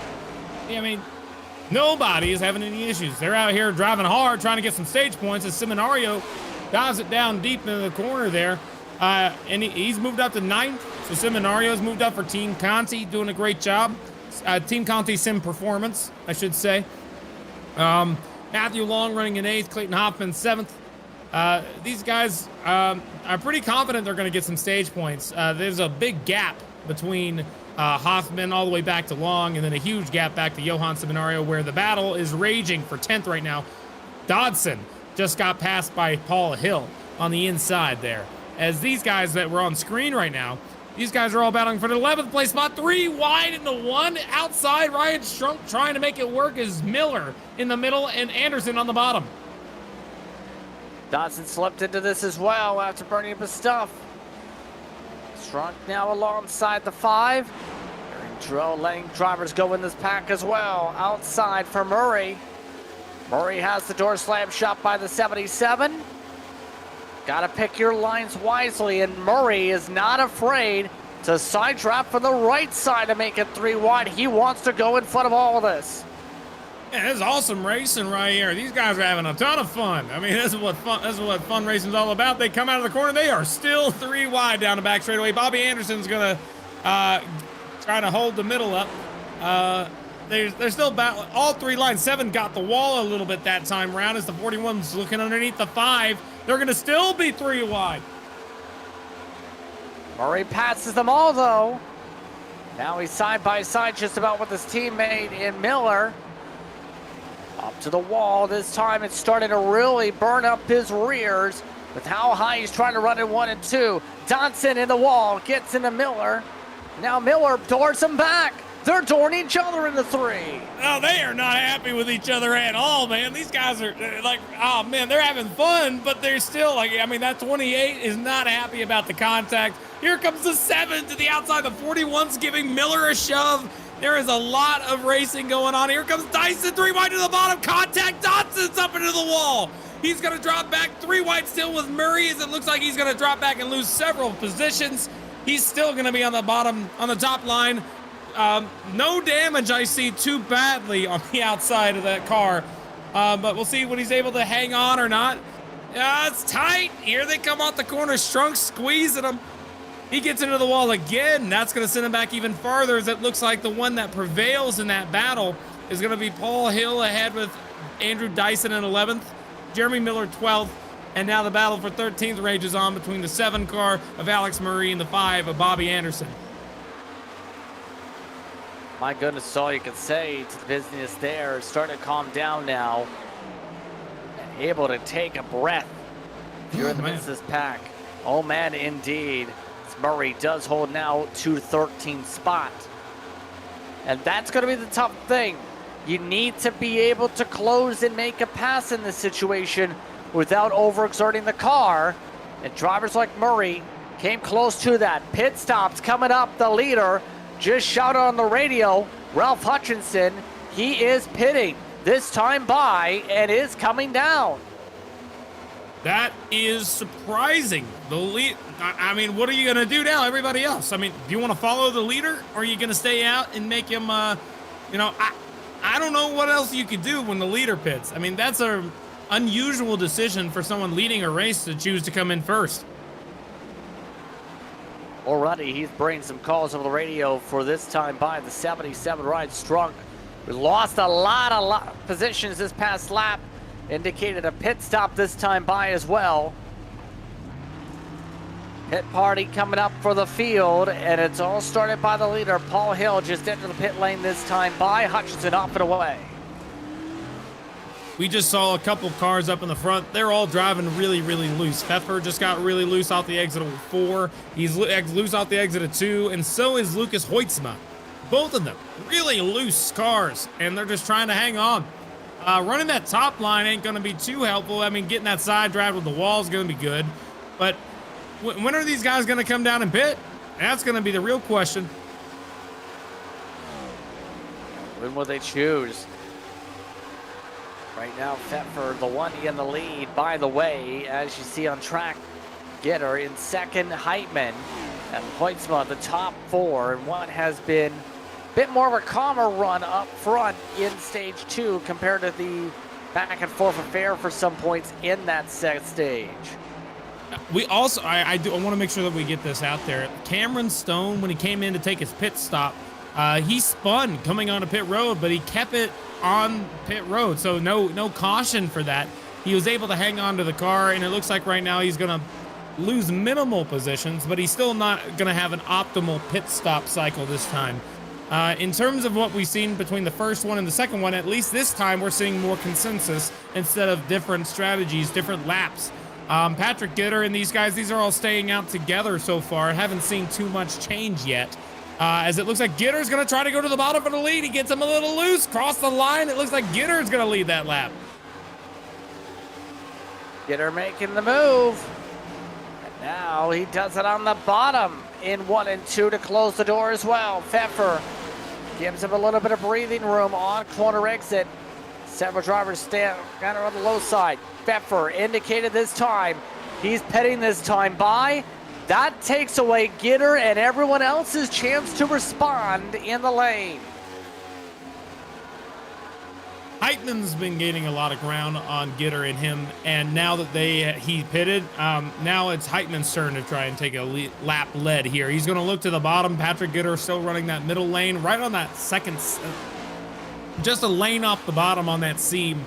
As it looks like Lucas Hoytsma just got a little loose down a back straightaway as they're coming up on a couple lap traffic cars. Looks like Juan Petrovic's 39 car in 39th place is right ahead of the leaders right now. So that's going to create some dirty air that might help Heitman. Here he comes in, push from Hoffman. They're side by side for the lead, down to the bottom. Able to get alongside. Toyota inside, outside, Chevy. These are teammates. And now Derek Heitman wants to pit this time by. Seminario also coming in this time. So, another battle for the lead. Sees one of the drivers elect to peel on down instead. We'll see what they choose to do right now, because I don't know how this is all going to end up, but it looks like anything could really happen. It just depends on how good your car is on the long run and how much time you stay out for, and hoping for a caution in some cases. Remember, the stage ends, I believe, on lap 165. Is that right? I think it's 165, so it's going to be... Yeah, definitely. It's going to be... Oh, Gitters just came down, and so did Miller. He's loose, hanging on to it. And they are making pit road speed just fine. So it looks like they are on pit road now. That's going to surrender the lead over to Clayton Hoffman and Lucas Hoytsma. 1-2. Entering turns 1 and 2 and onto the back straightaway. Gitter had a tough time on the entry, too, because he had lap traffic. He's approaching that game with a huge break as well. Dodson leaves his pit stall as the 21 comes in. This time by Lucas Hoytsma coming in. Dodson so indicated he may come back down on the button push. We'll have to see. As Hoffman now circulates back to the lead with Miller 5-6 seconds back. Most of the field has pit this time at about the same time. Big grouping just came down. So now that 92's out there, he saw everybody pit. You do not want to end up like Billy Brickley. Now is the time to pit right now. And it looks like that's what he's going to do. He slowed down a little bit. No, he stays out. Here goes the 8 car of Hutchinson, who is now back on the lead lap. Hutchinson, I believe, is very close to being able to inherit the lead once they cycle through. I think it might be that 8 car who will take the lead once this thing fully cycles through. But Hoffman's on the bottom now, getting passed left and right from lap cars. And that's going to be interesting to see how long he stays out. I don't know why he's not pitting. Again, by choice. Some people like to try and beg for a caution. Billy Brickley, no surprise on the same strategy, mind you. Gotta roll the dice sometimes when it comes to Vegas and see if you end up getting the winning numbers. In this case, Hoffman hoping for those winning numbers with a time of a caution. By the way, Ralph Hutchinson is still your net leader at the moment. Hoffman is coming now. Hoffman this time by for the pit stop. Almost spun it. Oh, man. that is such a terrible transition when you go from track to the apron like that. He did a good job hanging onto the car. But yeah, now that looks like that it's going to be Billy Brickley who will be taking over the lead now as they cross the stripe. He stayed out the longest before. He's staying out long again. And he just really wants a caution right now. That's all he wants. Please, throw me a caution, please. That's all he wants. Another roll of the dice. It's going to take some time to see if he's going to get that flag. It's been clean racing all night. Give the field huge credit. We have not really seen too many slides, too many hits. 1 or 2 that stand out on the memory. For the most part, it's been clean on race. Black flag. Hold on. Daniel Wallen just got a black flag, our first, giving up the race for too many boxes exit in the 07. Just got the first major penalty of the race. Yeah, he was back in 39th. It's a driver who's not really having the best of days, so not really too... it's a bad day gone worse for him, so hate to see it. But now with Billy Brickley leading this thing, if they do get a caution, that puts about maybe, looks like 10 cars, maybe 8 cars a lap down, trapping them a lap down. That's not going to help him too much. So right now, I don't see this as a win at all unless a caution would keep him on the lead lap. So that's the only thing that that's what he wants right now. He kind of has to play a recovery game now. It's kind of been too long. So we'll see. I'm really surprised with how long he's able to stretch this run. Indeed. That lead right now, net lead should say, it's about 2 seconds between Hutchinson and Pfeffer. Pfeffer on the fresher tires though. It's a great chance to close. Last time by, closed up by 2/3 of a second. You know who's also cycled out very well in this pit cycle? Andrew Dyson cycled out well with Paul Hill gaining several seconds because of their decisions on when they timed up the pit stops. Wow, that's actually really incredible to see that he went from like running back in the 10th place spot, 11th place spot, right around there, and now all the way up to 4th. I mean, he must have had, oh, now we got Billy Brickley on pit road. He's going to go ahead and surrender the lead over to Ralph Hutchinson. Yeah, now Dyson's got Gitter on his back bumper. Here comes Gitter to the outside. He's going to make that pass, and it looks like he drops from 4th back to 5th. From 3rd to the 4th there. Sorry, yep, Brickley got that spot before. Yep, Brickley, as you see on the pylon, did take the pit stop. That will complete the pit window. Brickley did take 2 tires, it appears, instead of 4. Try and maintain the lead lap.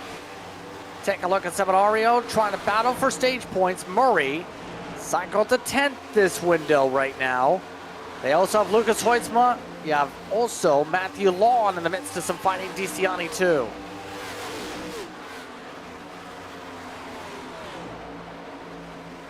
You can take a look at it right here. That outside Lucas Hoytsma is doing everything he can to make that outside line work, to gain every spot that he can to get some points on his side. He's running in 7th right now, but as they cross the stripe, that might change things. He's trying to get up to 6th. He's got 1 more spot to be able to, 2 more spots to be able to do that. DeCiani there, if he's able to get some more. It's all about stage points in this modern racing age. You can have a great day if you just get like the most stage points or as many stage points as you can, and you finish like back 15s. Then hey, you still had a great day because you were able to earn that much more bonus points to help you throughout the season.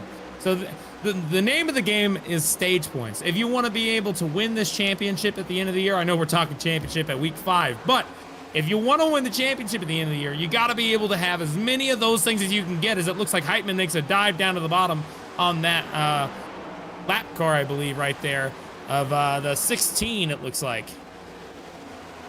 Daniel Best. Yep. Oh, and he's in the wall. He got squeezed. He almost got Matthew Long turned around. That was close. Woo indeed over the radio in response for Long. DeCiani. See trying to build up a run on his teammate in Heitman. No major poke outs once again as they just try and set sail and go on with the groove here. For Hoytsma, he's amongst those you'd have to think going to be trying to push a little bit. He has been a little bit further up on the pylon at the end of these runs. Not a surprise, he's trying to cut and cross in the low drag esports car. Oh, he almost got walled there by the 41, but it looks like he's going to be able to get the outside, and he's going to be able to fly by. That 41's now a pick to the 97. They're going to have, that 41's lost a lot of speed. I think he might have taken 2 tires on that last pit stop. I mean, there's no way that he would be this fast. I mean, that's the only thing that makes sense for that 41 car. He was up in the 4th place spot for a moment, and he lost a handful of spots again, and now he's going to drop back outside, most likely to the top 10. But Heitman, yeah, he's making moves. He's getting back up towards the front. Still running right now in 4th, so he's taking over that spot as DeCiani makes a move up to the outside. He's going to try and get by up here in the front little area here. It looks like he will. Heitman gets lost 2 positions in that transaction. Lucas Hoytsma and DeCiani gets by. Slips back a little bit. Heitman outside the top 5. Still a solid stage run for him. Less than 20 to go now in this stage. How things are looking as there goes Hoytsma making a pass and getting it done to the inside as well. Mind you, Hoytsma has a little bit fresher tires compared to those around at the moment. Up front, Pfeffer is now up in the race lead, by the way. How things are looking there, with Ralph Hutchinson just behind. Remember, Pfeffer having the fresher tires. He's now trying to set sail himself. Trying to win both stages. I mean, that would be amazing. It's your first start with us, and you're just, you know, you're going to be able to go out here and win both stages. He's going to be a force to be reckoned with for this race win today. He's going to be the guy to beat. He's able to have that long run speed after the pit stop, and knowing how many laps that we got to go for the last run of the day, you know, you never know what you're going to get. And especially without having a caution, he's going to be the guy to beat. Yeah. This could go any direction with how this is going for some of these drivers right now. Let's take a look at some of the air battles back with Heitman again. DeCiani giving him the run on the outside, lets him on through. Murray says, thank you very much, I'll follow too. Still really surprised to see that 7 car of Alex Murray do as good as he is as Seminario gets in the wall. A slight amount there. But yeah, Alex Murray has shown that he has a lot of speed in that car. He started in the back, 29th spot, and he is up in the top 10 now, battling for 6th. He's up on that top line, going to get a run here, trying to chase down Heitman. I don't know if he's going to be able to do it, but he's definitely showing that he's had a rough qualifying, but he was able to recover in the race. They're now 3 wide back there for that position as they come off the corner. Seminario and Matthew Long, these guys are all trying to battle each other for spots. Now here comes Clayton Hoffman to the outside, trying to split Seminario down the middle. 3 wide once again. Seminario able to make the pass as Hoffman zips on the outside. And Hoffman has a decent shot to make him a fair bit of ground on the fresher tires. Not as much of a hole to climb compared to Heitman earlier. He's already clawed his way back with these moves up into the 6th position. The 92 might be someone to keep an eye on here if he can make his way up there in 15 laps. 15 laps of shine, buddy. Get up there. And a caution would only help him. He would be able to use those fresh tires. I don't know if anybody would come down to get tires. I think that that's something that might even the playing field a bit. But if he can stay green, if we can stay green, I think that 92 will be able to gain quite a bit of time on the field, as it looks like he's right on the back bumper of Heitman now. He's going to end up passing him going into one here as they come up on a lap car. That 30 car gets out of the way. Very kind and respectful there. That 30 car almost just spun out. Oh, he is spinning out. He's on the bottom of the racetrack. He somehow did not collect anybody, and he kept the car straight. He was drifting that car on the apron. Not having the best of days for William Owens. Let's take a look at that. All over the racetrack of the front straightaway, it was even worse in the corner. How in the world did the 30 hold on to him? Not quite sure. Just goes in the corner. The car just doesn't have any. It's like a cat's driving that thing. What the heck's going on in that car?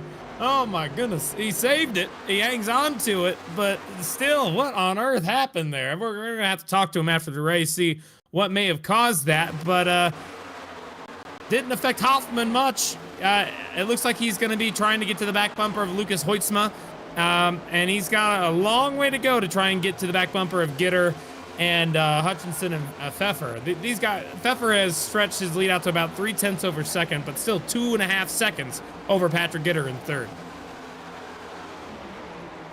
Take a look at some of the air battles on the racetrack. We haven't talked much about Jim Schofield tonight.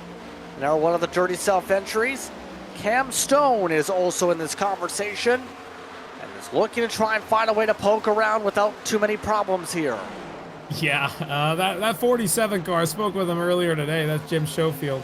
He jokingly told me he wanted to lead, he wanted to lap the whole field 5 times. He's having a little bit of a rough time completing that hope and that dream, but he's still being able to race with Ryan Strunk and also Cameron Stone right next to each other. Look at him right there. That's Stone on board right there. He looks, that giant wheel. Holy cow, that's a big wheel.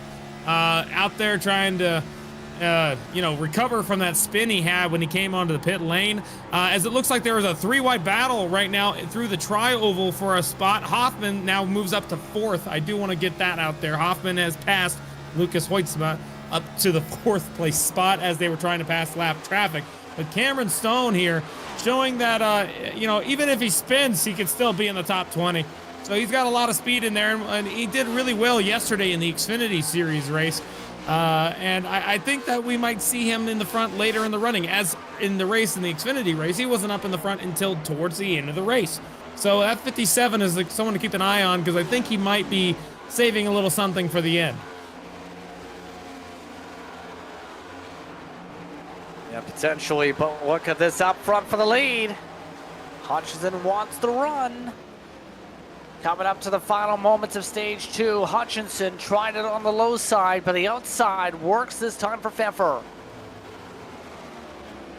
It's going to be a good battle for the lead, as it looks like Patrick Gitter has been closing in on these two as they've been battling. You can see him barely out there in the back of their picture. He's that 3rd car you see. He's a little speck, but he is gaining ground. So I don't know if he's going to get there by the end of the stage.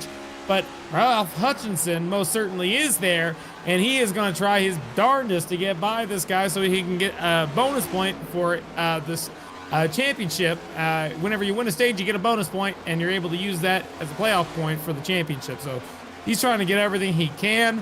And maybe this might be a race where that 8 car could possibly win. I think that 8 car has some speed in him, and I think this might be a race that it's his race to win. He's got to do a lot of work to do it, but that's his ticket to get into the championship, to get into the playoffs for this year.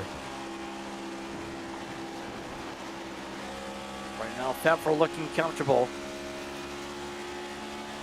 So we'll have to keep an eye on, can Hutchinson try that one more time?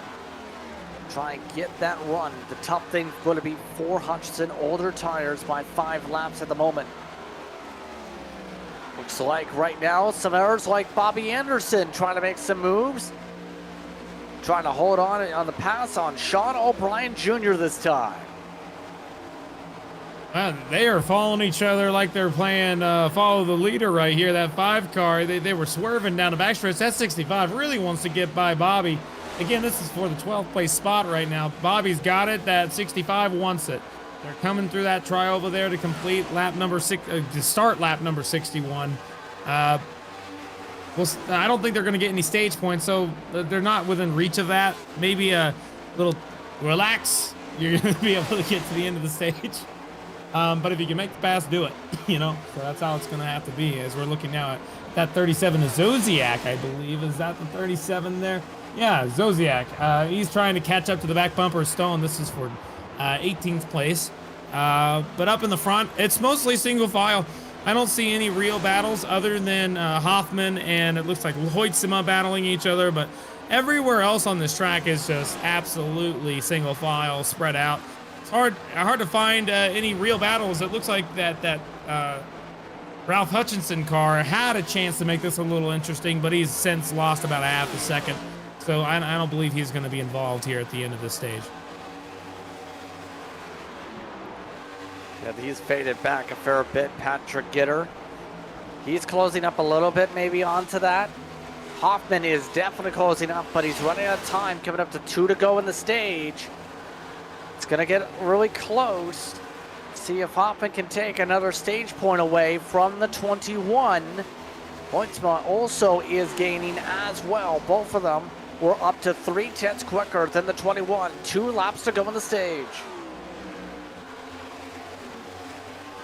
Pfeffer's just got a big commanding lead. He has no real chance of, as long as he doesn't make any mistakes, he's going to be fine up here in the lead. But we're looking at Patrick Gitter, Hoffman, and Lucas Hoytsema. This is, again, a battle here for that 3rd place spot, the podium spot.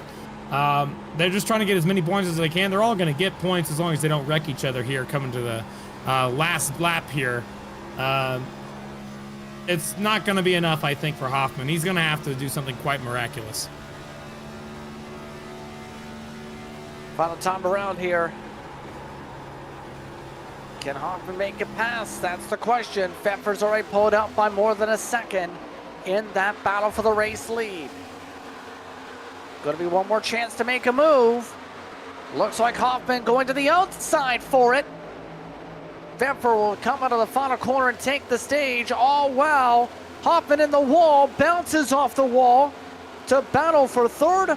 Who's got up the stripe? It is Hoffman who takes 3rd step on the podium of the stage. Pfeffer, Hutchinson, Hoffman, Gitter, Hoytsema, Heitman, Matthew Lawn, Johan Seminario, Alex Murray, and Matt DiCiani in the top 10. They all going to get some stage points. I mean, that was a heck of a run to see them. They've made it through both stages without having any real crashes, which is amazing. So you give this whole field some credit. They did a great job getting through it. But now it's time for the real race. The real race begins, is how I like to say it. 100 laps is what they got left in this race from here. And Christopher Pfeffer may have won both stages, but we got 100 laps to go. A whole lot of hungry guys who really want to win their first race of the year. And it's going to be a fun one to watch, to say the least. Be a very fun one. The rest of the way, we'll see the pit stops coming up here to see if there's any shuffling in the lane. Oh, some of the lap traffic nearly got into the leader. Andrew Russo and Alex Princeton nearly crashed into the leader. Yeah, I mean, Pfeffer had a choice to make, and maybe if this was like 1980, 85 and in real racing, you know, and back in those days, you know, the leader would, when they're coming up to the end of the race or whatever it may be and they're approaching lap traffic, they don't always, you know, lap them. But in that case, he did, and he put both those guys a lap down. And he didn't have to, but he did anyway. So it just makes their day a little harder. Maybe that was part of it, but it was also a big, heavy checkup at the pace car. So that could be it as well as they come down. Yeah, I think it was the big checkup part in particular there, as the field does duck down for its service. See how the race on pit road goes here for these drivers as Pfeffer off and away off the pit box. Looks like no problems for his race off pit road. Patrick Gitter. Oh, and a side-by-side for the race, in fact. Hutchinson got him. Hudson did get him. Hutchinson got him. Oh, that's it. He had a better pit stop. He's going to have the lead. He's going to have control of this restart and control of this race as they head into the final 100 laps. This is going to be exciting. Take a step aside. Restart coming up for stage 3 here on Maconi Entertainment. Racing isn't easy, but experiencing it is. iRacing puts you in the driver's seat with the industry's leading sim racing game. Drive on laser scan replicas of the greatest racing circuits from around the world. Go head-to-head against other drivers chosen by skill-based matchmaking to ensure competitive racing at every level. Compete across all your favorite series. In officially licensed cars, engineered to deliver the most accurate driving experience possible.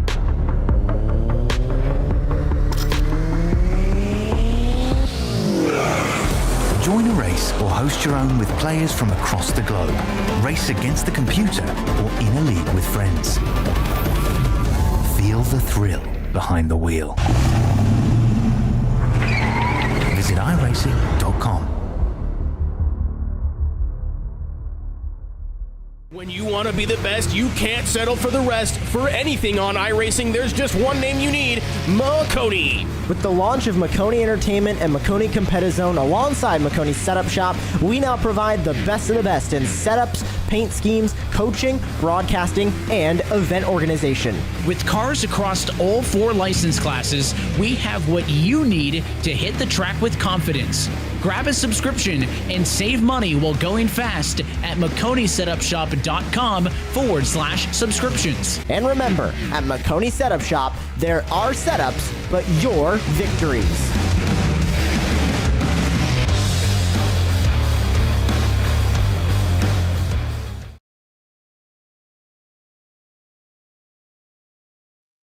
Coming up to the restart, Ralph Hutchinson, Christopher Pfeffer, Patrick Gitter, and Lucas Hoitzma, your top 4. As we get ready for less than 100 laps to go in the race, green flag is out. We're underway once again in the full-length Cup Challenge. Hutchinson pulls away to start as the shade builds over the racetrack. Pfeffer just got down to the bottom as quickly as they could because that top lane in the first corner is always a death trap. However, coming off the corner, Gitter's now on the bottom. Here comes Hoitzma. They're battling for the 3rd place spot right now with Heitman back there in the, looks like the 5th place spot, trying to hang on. It looks like Gitter is going to take advantage of 3rd, and that's going to put him up there. Top 5 is singled out as they finish up that lap. Getting squared away and sorted out, but look at this up front. Pfeffer has a build-up of a run. We've seen people struggle to make passes on those bumps all day, but he's got help this time. Gitter is pushing Pfeffer to the lead. He's going to be able to have it here. I don't think Hutchinson's going to have that big of a run. They head off the corner. Pfeffer's going to have the lead as they are side by side for 2nd. Patrick Gitter is now probably going to try and make a move on Pfeffer if he can. I'm not sure if that's what he wants to do quite yet. We got a long way to go now, 100 laps, so they can choose when they want to come down and take some pit stops. I think it's only one more cycle left that they really need to run. So only one more time that they're going to need to come down to take tires, but and fuel. Oh, they're wrecking in the back. The first caution all day. 2 cars are around. Billy Brickley's involved. Handful of other cars. I see Ed Ryan around. He was involved in a wreck last week as well. All these guys all just trying to avoid the wreck. Ryan Strunk also involved in an incident. Again, that's multiple cars. I even see, I believe, Armin's Juan Petrovic's also involved in that incident. Let's take a look and see what happened. It's got very ugly very quickly in the corner. Jason S. Taylor is the spark. See Ed Ryan, how he got involved in the replay. Got squeezed into the wall trying to get around it. Yeah, not really a great angle there of exactly what may have caused that particular incident, but we're going to find out exactly what happened here. Let's take a look at the 60 car as they head into the corner here. It looks like that, yeah, I mean... Looked like Hodgson may have got him in the back end, and he went on the apron. They all stacked up. Yeah, Strunk hit the back of Hodgson, and Hodgson got into the back of the 60 of Jedi, and that spun out. multiple cars. So Jedi Taylor, that's his nickname. He got involved in that one, and that's it takes out about 5 or 6 cars in that particular incident. I saw a broken toe link on that 44 car. A few others involved. The 77 have a lot of damage as well. There's going to be a lot of work down on pit road. All right, some of those cars have made their way to pit road to take service. It's going to be a lengthy stops for some of those drivers. Billy Brickley going to have some time. Mesnard back down the pit road. Strunk absolutely demolished already. And Ed Ryan got a meatball flight from that incident. So, our first caution for incident all day. And that's going to allow the field to reset here for another wild restart. They made it so far. But now the race actually begins, and it's just a bad checkup and just a chain reaction wreck brings out the first real caution of the day. So I always say cautions for incident, I should say, I guess. But that's the first one, and a lot of cars are going to be on pit road for a while fixing their damage. But up front, we saw some great battling. I mean, that lead car, Christopher Pfeffer, did a good job getting back to the lead. Patrick Gitter gave him the assistance of the shove, as it looks like now we're coming to 1 to green. We're going to see him choose the bottom lane for this restart. Keep it pretty simple there. Getter in second, Hudson third, Hoytsma in fourth.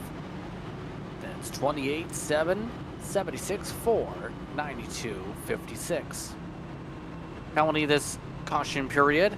Shane Davis, too many boxes on pit road to get in a drive-through under green this run. He is currently in 30th after being in the caution vicinity.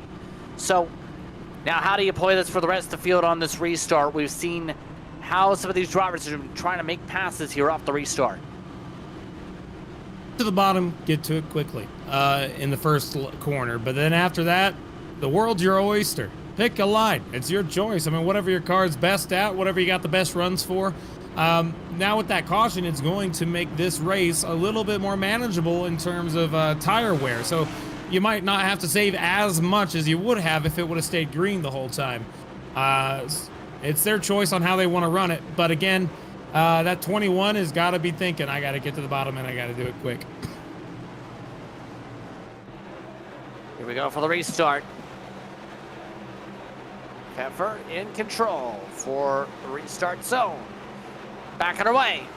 Great launch for Pfeffer. Getter bogged down. The top 3 all in a line. But still, it's Getter who slams the door for second. Yeah, that hole opened up really easily because that leader's able to get a better jump than everybody else whenever they have that restart zone. It's just how it is. They are able to get a huge jump on the field, and that's the benefit of being the leader. So that also benefits the outside car as well because he's able to slide in behind and hold the bottom as they had to finish up that lap. We're going to come to 91 laps to go as they cross the stripe. They all still have to pit at least one more time. So the battle for the lead's heating up. Here comes Patrick Gitter to the outside of Pfeffer. He's got to run, and it's going to work out. Patrick Gitter now takes the lead away from Pfeffer. Good pass on the outside. Now looks to try and keep himself in the clean air. Looks to try and run away a little bit here. We'll have to see how the battling fares out. As they continue to battle on screen and battle on the racetrack, let's take a quick moment to speak with one of the drivers involved in the incident. Ed Ryan now joining us in the broadcast booth. Ed, what did you see in that incident? It looked like a guy got on the apron and where we were at, just cars in front of us kind of calamityed. So it looked like the crash was going to the inside. So I went toward the wall, and after I looked at the replay, somebody got hit and come up into me and just caught me at the last minute. And did my best to avoid it. Just unfortunate.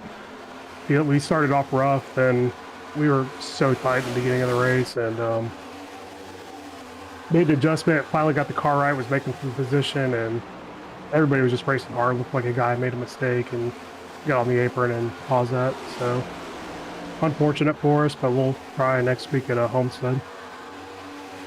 Overall, how would you describe the sensations in that pack tonight? I know you said you were struggling with the tightness before, but what was it like in the midst of said pack, trying to race it out and try and figure out ways to get track position? It was a challenge. You know, I was battling with some handling issues, but once there comes a time in the run, for about 20-25 laps in, where guys start struggling with the handling, and then the pack spreads out, and you're able to make some moves, make some passes. Then with the green flag pit stop, certainly get on good and get on better than some other guys. You can make some positions that way too. So it was fun, like great racing today. I was really thrilled, just a little disappointed with the end result for our premier racing setup Chevy. Let you get back to the rest of your team. Thank you very much for the time. Yep. Ed Ryan, take a side speak with us, says Pfeffer, as he was speaking, went to the outside, got the run again on Gitter, now is trying to make a pass. Still, Gitter's doing better than most all day on the bottom. He actually retakes the lead as he picks up draft from Davis. He was able to battle really hard there to be able to hang on to the spot. Patrick Gitter, ever since he took the lead away, Pfeffer's been trying to get by him again, and it's just not working out for him. That lap car right in front again, that's Shane P. Davis. We saw in the grass a handful of laps ago. Now at the tail end of the field after his black flag he had to serve. So he's just trying to hang on to the lead lap right now. He has the same stuff underneath him, tire-wise. So maybe he's going to be jumping out of the way here in a moment. But Patrick Gitter is now having Pfeffer to the outside, still battling. Side by side is Hoffman. Moves to third, and Hoffman's got to run. He's going to be coming up to the back bumper of these two, going into turn number one at the end of this lap. He's going to be there. Oh, they're rubbing in fenders. Now Hoffman looks to see if he can build up the run to get to the 21. Pfeffer to the lead. And this is going to get very tricky. Davis on near equal tires. Ed was a top 10 car earlier, is right in front of the leader. Hoffman making the move for second. But how does the 79 play this out? Because if he lets them go, he'll fall a lap down and be in the lucky dog spot. But he's also a potential factor now in this battle as Pfeffer is running away with his draft.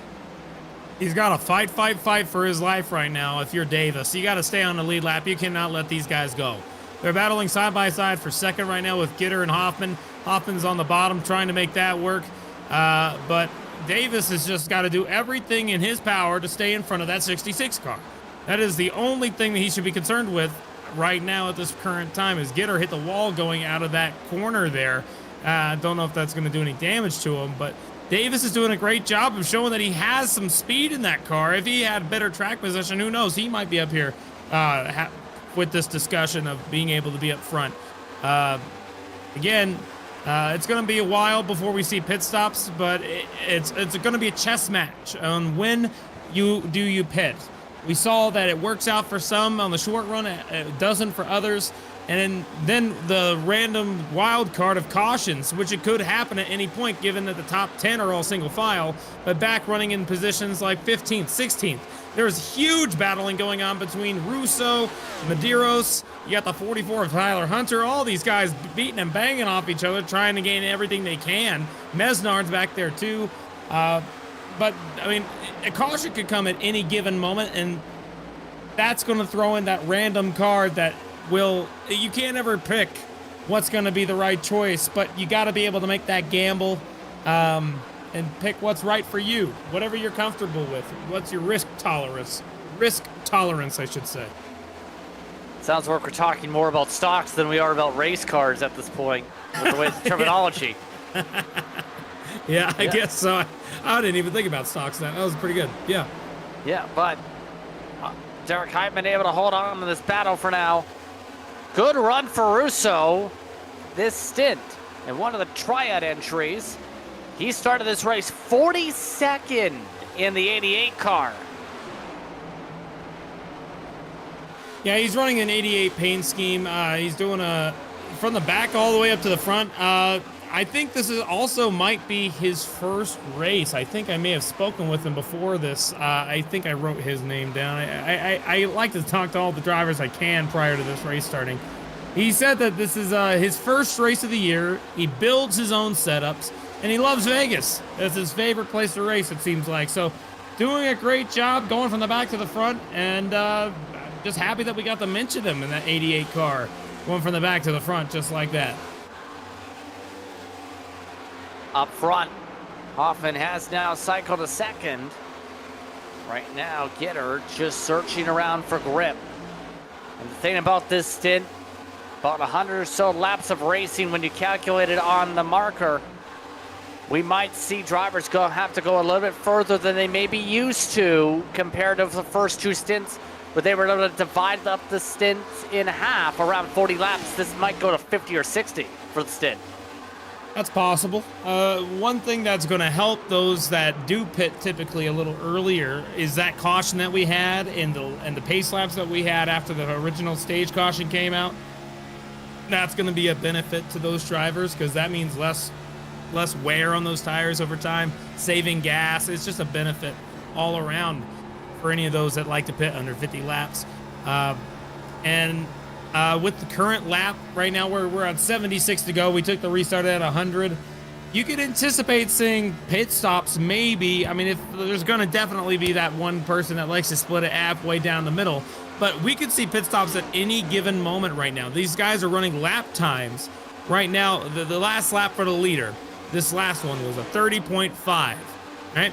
But at the beginning of the runs, when they're out there running at full speed at the very beginning, they're running maybe 29.8s, 29.9s, so it's about 5/10 difference from now, from when the race started to now. It's going to change even more, and the more time that they let off and they lose, they got to be able to even it out. Pit whenever you know you're able to gain back a lot of time over everybody else, not just like right now. Now is a bad time to pit. Maybe in another 10, 15 laps, maybe would be a good shot. But that 8 car of Ralph Hutchinson's all over the back bumper of Patrick Gitter. Over the losing ground to leader for now. But Hutchinson has looked fast all night, able to slip his way back to second on the move.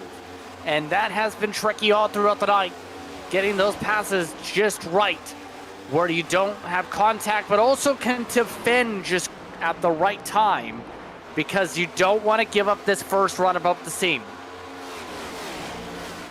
Gonna do a lot of aero blocking. That's what a lot of these guys like to do, but honestly, I'm not seeing too much of an effect of that. Pfeffer's trying his darndest to be able to do that on Hutchinson right now. Does not look like it's gonna work too well because Hutchinson's got to run. He's on the back bumper of Pfeffer. This is Ralph Hutchinson's chance. Remember, he has not won yet this year. Neither has Pfeffer. It's his first start of the year, but Gitter won at Daytona. So he's not even worried about playoffs. But these two might have a chance to punch a ticket. If they do, to make it into the championship round, to get into the playoffs. That 8 car wants it, and he's trying it now using the 79 as a pick. He goes to the bottom, and it's going to make that 79 drop back. Now that, he gets into the wall, and that causes Pfeffer to lose his run. And now Ralph Hutchinson will take the lead away. Pfeffer chose the outside, the same line as Davis. And now Pfeffer paying the price, and now have to fight to be able to try and get that lead back. That's the tough thing about lap traffic. If you end up having it where you're not sure what line to run and they choose the same line as you never know if that's going to end up happening like that. Yep, you can't predict where other people are going to run. Like, you couldn't have told me out of that corner that he was going to cut the dog leg there. You can't ever tell. So you're just going to focus on yourself right now and try to react the best you can. I like looking in that mirror, getting a hint, because it's very rare to fake it. Fake the line you want to run. But with Hutchinson right now, his main concern should be getting away from those guys. Get as far ahead as you can, and then pit once you are super far out there. That is going to be the plan for him to be able to do well without a caution. And the way that this race has been going, I don't see another caution coming out. Well, you just spoke it into existence. Oh my gosh, I can't Andrew believe that. Russo. Andrew Russo is around on the front straightaway. Caution flag is out for incident for the second time today. Russo have been battling for 20th. And I jinxed it. I'm sorry. Oh no. We only had one caution for incident all day, and then now there's that. 3 wide as they head out of 4. Contact Medeiros gets into the 88. That sends him around and collects Jordan Pearson, correction. A couple other cars were involved, had contact. You can see Medeiros here on the bottom. He's gonna wash up and hit the 88 just right.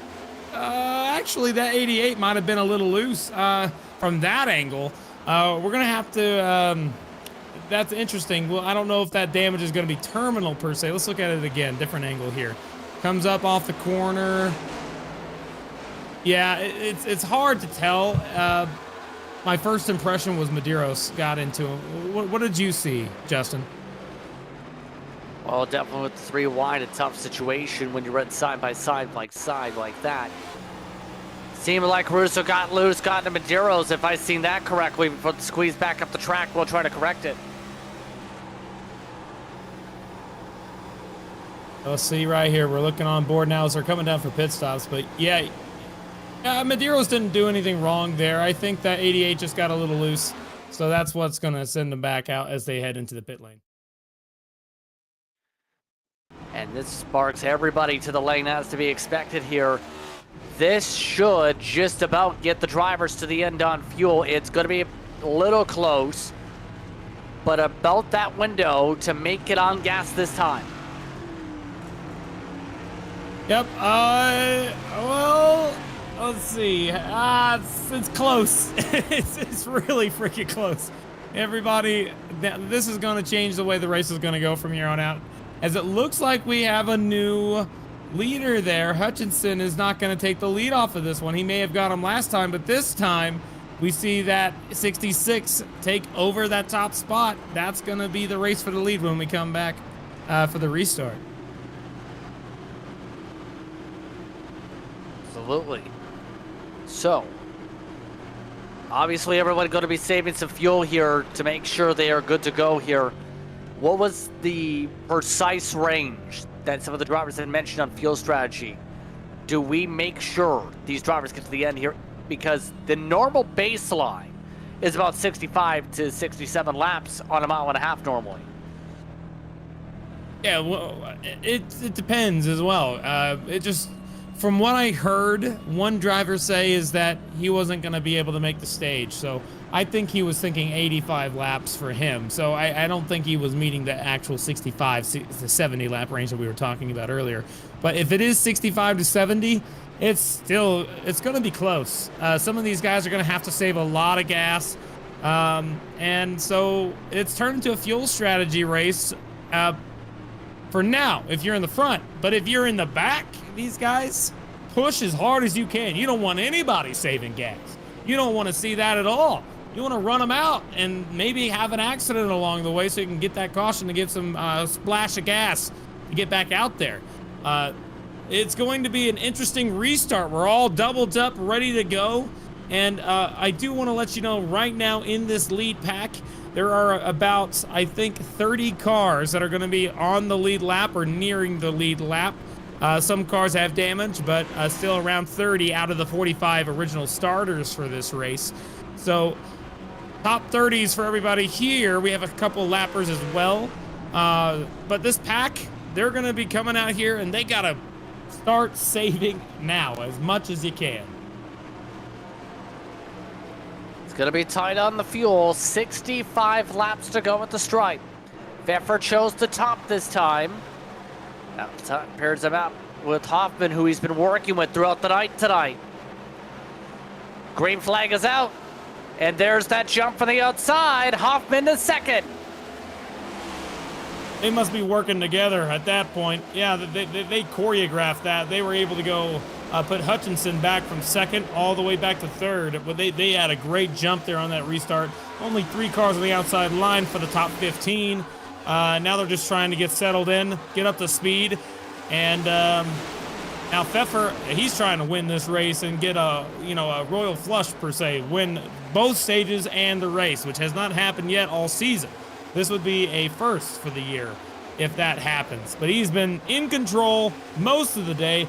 But don't think that it's just going to be him battling for this win. We got Heitman there, Hutchinson and Gitter. These guys are all quick too. So I mean, it could be any one of these guys, or even with the fuel strategy mindset. It might be someone else. You can see that the front pack has spread out more than it usually does, I think, because, Pfeffer's in the wall slightly. That's going to get Hoffman a run. I don't know if he's going to give him a shot or not, but slight contact with the wall, that's going to give him a little bit of damage on the right front. You can see that the front part has definitely split up. I think these guys are saving gas, and you can visually see it. They are 3 wide in the back of the pack, though, we're looking at now. These guys should be saving gas. That's Heitman there. Dyson involved in this battle. Heitman's just stuck in the middle. He has nowhere he's going to be able to go. I don't know what's wrong with that car, but he's going a lot slower than everybody else around him. Yeah, right now, Heitman trying to battle it out near contact. He absolutely swarmed off this run.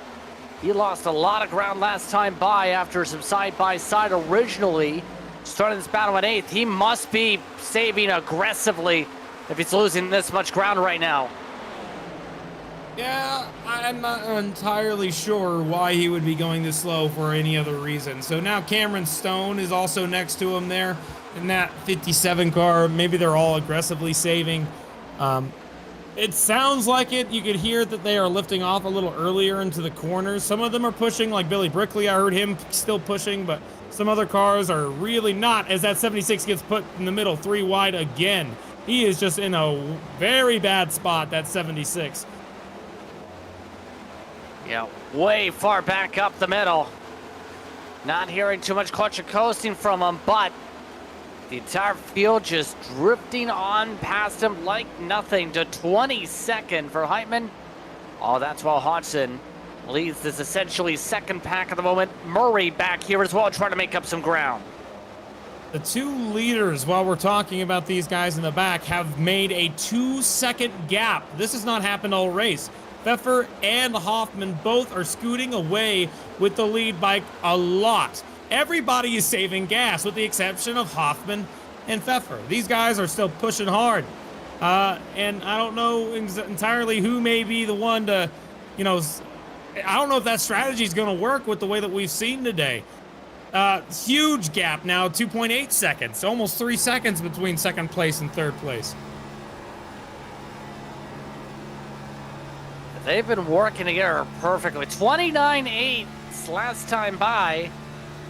Put this into perspective, the other drivers, they're running 30.4s at the moment. The field's been running a lot more slower than these two this run. They must be confident, these two, on their strategy. They're pushing this far out.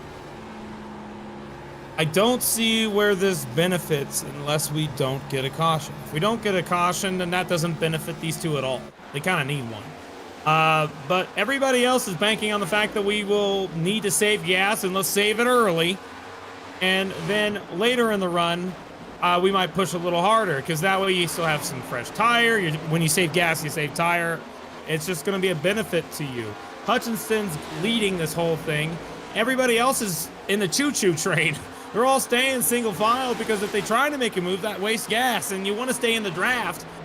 But this is one of the few benefits of dirty air. It makes the car, I guess, not work as hard to keep up at the same speed. We might have some contact here and there in the back of the field, but I don't anticipate anything out of the ordinary. We've gotten to the point now where everybody's just single file, save as much as you can. But the top two, 4.5 seconds away from the leader, from third place. You can't even see them in the rearview mirror of Hoffman anymore. They're gone. Absolutely. Right now, 4.5 seconds. Everybody else staying grouped together right now in this pack. Right now, the big difference right now is corner speed. They are running at least 3-4 miles an hour per corner slower than your front runners once again. Hunter Truex amongst those that made up some ground in this pack. You have Seminario Mesnard has come back from pit road damage to be in the top 10. So this is the time for those. Oh, Mesnard hit the wall. This is the time for those that have been in the back all day, not able to make up much ground. This is your time to get some track position, because if you push now while everybody's saving, you can get a better track position, but you still will have a problem with the fuel. The leaders have scooted out to 5 seconds now. They're just gone. They are so far out there. They're going to have to pit. They're banking on a caution. That's the only thing that they're banking on. Everybody else is like, well, we're going to try and say we're going to run it green to the end. And we'll see if that benefits them. They just got to be able to drive clean, but with the amount of wall bangs, you never know. That 26 car is what we're looking at right now on the bottom. That's who was that? That's Miller, I think, wasn't it? Yeah, that was a huge slide that time by Jeremy Miller. No caution, we stay green as the field scattered. Miller got involved in the checkup attempt. That was in the back of Matthew Long. How on earth did that happen? Let's take a look at that. We're looking at him. He's on the back bumper of that 28 car. Oh, it's a huge checkup. What on earth caused that? My goodness. That was crazy. My goodness. Very lucky there wasn't a caution flag, or rather, there wasn't a crash that led to a caution flag. Miller's all the way back. Truex. Sorry to interrupt. Hunter Truex hit the brakes on that. He slowed down severely in that line, causing that checkup. I don't know why necessarily. He had plenty of gap in front of him, but he slowed down. Like, it seemed like to cause a checkup. Like, I don't want to say too much, but that didn't look very good at all. 6 seconds now for the leaders. They're out 6 seconds ahead of everybody else. There's going to be an interesting call here. You have to think in about 20 laps or so that we're going to find out with those top two. But the way things are looking, Hoffman's now up front. The gap right now for a few things. They're in turn 3 and 4. This is turn 4. You see how long it's taking. 7 seconds. They are growing that gap a good 3/4 tenths to a lap. They are absolutely in push mode, while the rest of the field's in save mode. I am.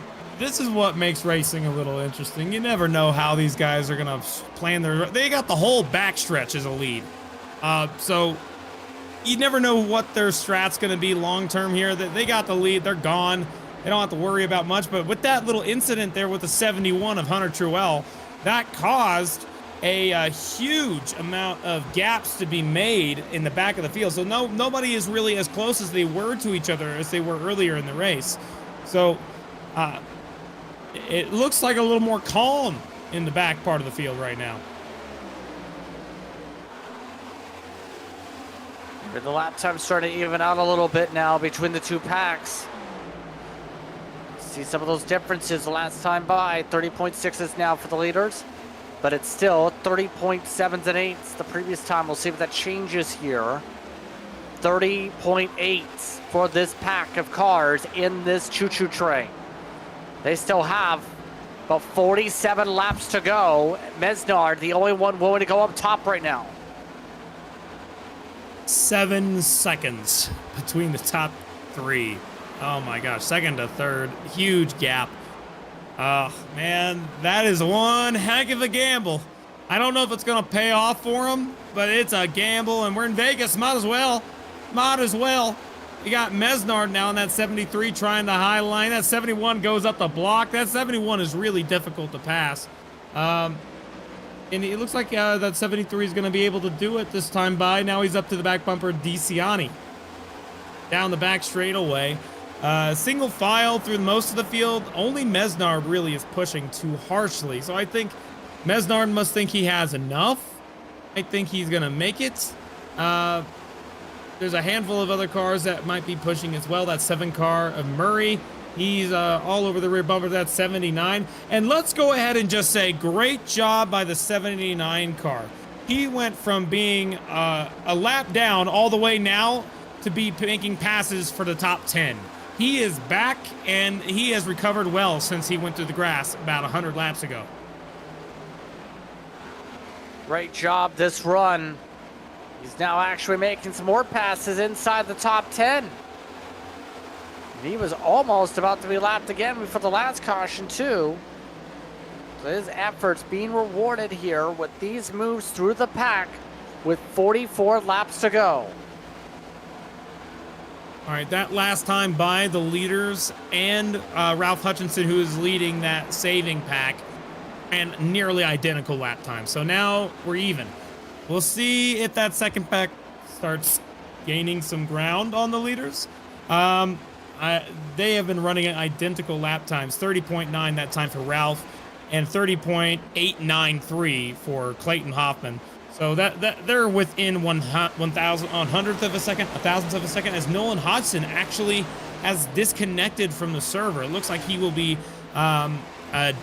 he hit the wall during that checkup that we saw earlier, and then he disconnected. So I think he may have had some sort of incident limit possibly occur.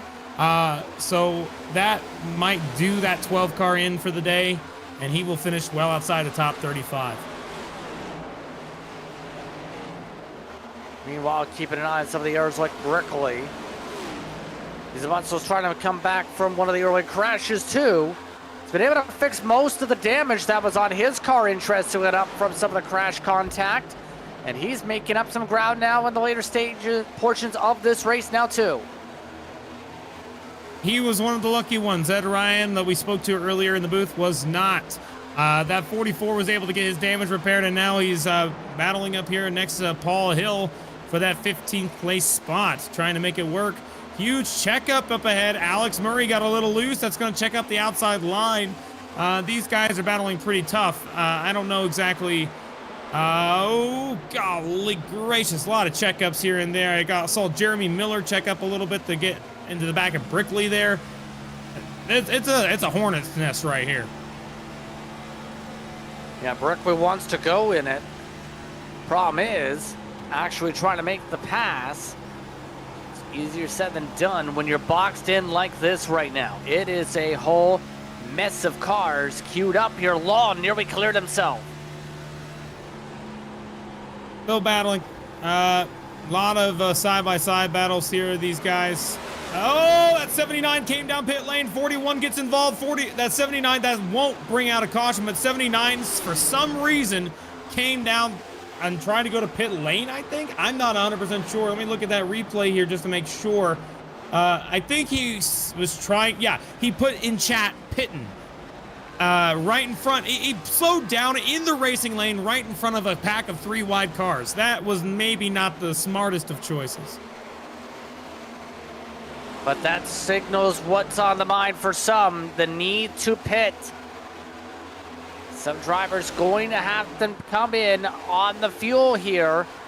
Others are still trying to see if they can save by not pushing their cars. Right now, Dyson amongst those in this pack. Right now, holding on to 9th, right behind Gitter, who's dropped all the way down to 8th on his saving. Gitter's realizing how much fuel he actually needs to save, and he is trying to save as much as he can. That 41 car he's running with right there, he had a little bit of nose damage from that 77 that came down, so much so that he may have said a little word or two over the radio, and they had to turn off his chat for the duration of the race. So not entirely sure exactly what he said, but it must not have been good. So not a happy camper. And it looks like that we had upload packet loss for Corey Clark. So he's now going to be out of the race. He came back, though, but he's going to be out of contention. Up front, we saw Evan Mesnard here in the 73 car. He has been pushing this whole time, and he's gotten all the way up to 5th. Now he's even going to try and get up to 4th as he's side-by-side with Hunter Truell right now. Oh, I'm sorry. I'm sorry. I'm looking at a replay. I don't even know where I am. Don't even worry about me. Truel is side by side actually with Mesnard. Oh, really? So- What are the looks that looked out? Okay. So they are trying to get things squared away in position for a pass right now. Some of these drivers just staying queued up right behind Hutchinson. 10 seconds. Now the bump between them and the leaders, by the way. Right now, Hutchinson is trying to hold back some underdogs, to say the least, in this field.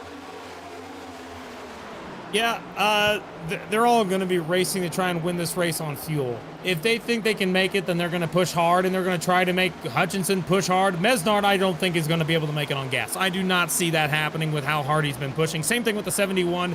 Same thing with the 7.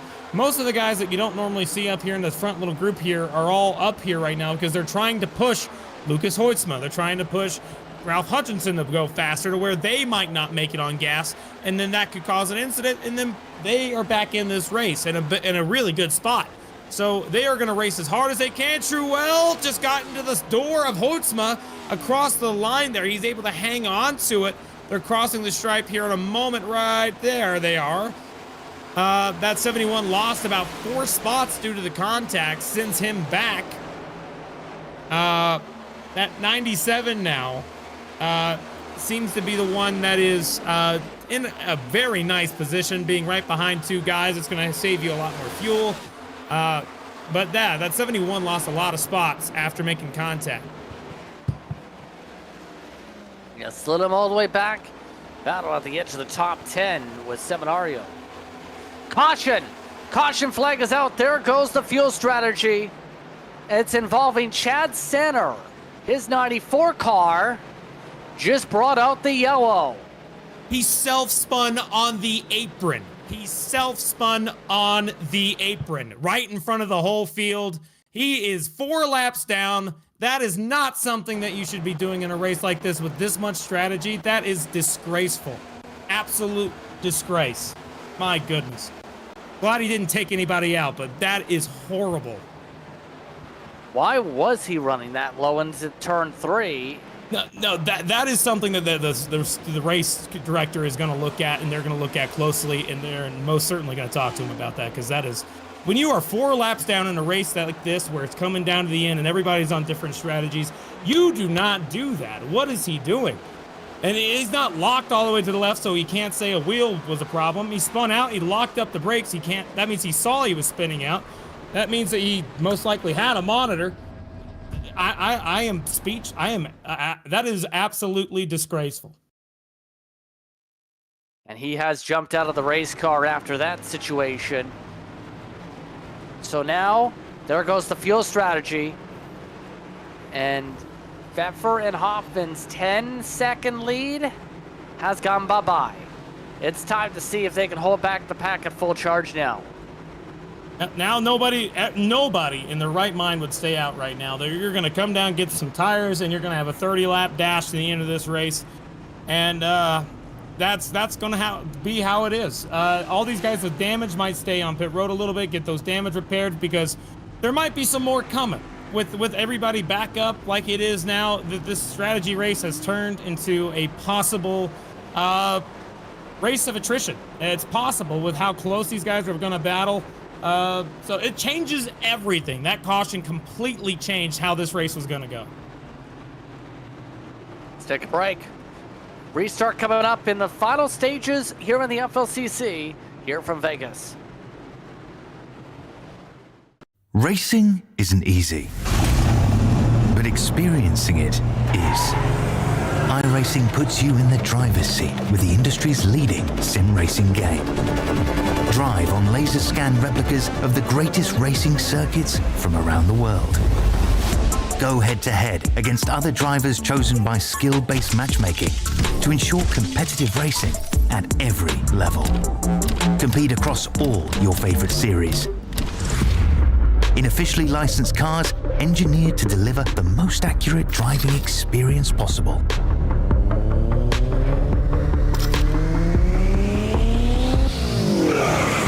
Join a race or host your own with players from across the globe. Race against the computer or in a league with friends.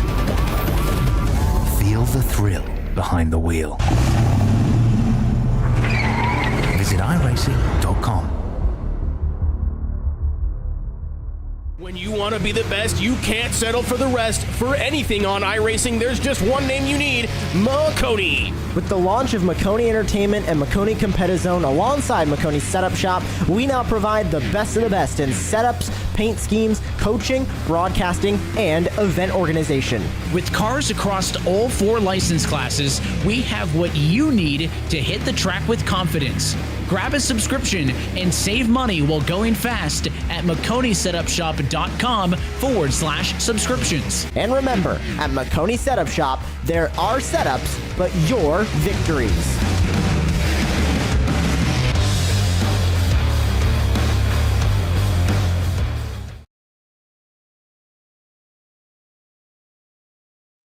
Welcome back to Maconi Entertainment's coverage of the Full Length Cup Challenge from Vegas. Justin Prince, Kirk Mills with you, DJ Lyon, our producer. As it's time to see who's got the speed for 28 more laps of racing. It's Pfeffer, it's Hoffman, Heusman, Hutchinson, the top 4 cars. Green flag is out. Hutchinson tries to jump it, checks up hard on the inside as Hoffman plugged it up perfect.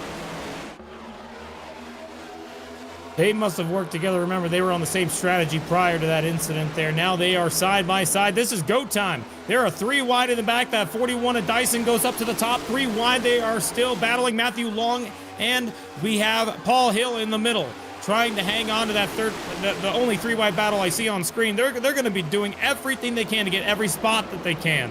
We're coming to the end of this thing, and we have multiple drivers that were pushing up in that last pack that are up front. For example, Alex Murray's up front now. We got Evan Mesnard. A few other drivers that were not up front all day are now showing some speed since they got the track position. Can they maintain the track position, though? Everyone now at full 100% mode, likely for the battling. Well, Munso's trying to watch some of the battles in front. Mesnard getting shuffled at the moment. Right now, up front, though, here's Hutchinson taking a peek for second. Gonna get alongside as side by side behind him, Murray and Getter. Looks like they are still going to battle side by side. That 8 car is not going to have a run this time, but for the 4th place spot, Alex Murray's trying to get everything he can. This is his chance to be able to make the playoffs if he's able to get a win here today. He's still running just fine, but he's just got to have a run, and Gitters looks like he's trying to have a run on Hutchinson. It's going to be close here. I think he's going to stay single file out here for the front 7, as it looks like the first side-by-side battle as they cross the stripe is for the 9th place position in the 8th place spot. A lot of people trying to make up spots quickly to close out this race.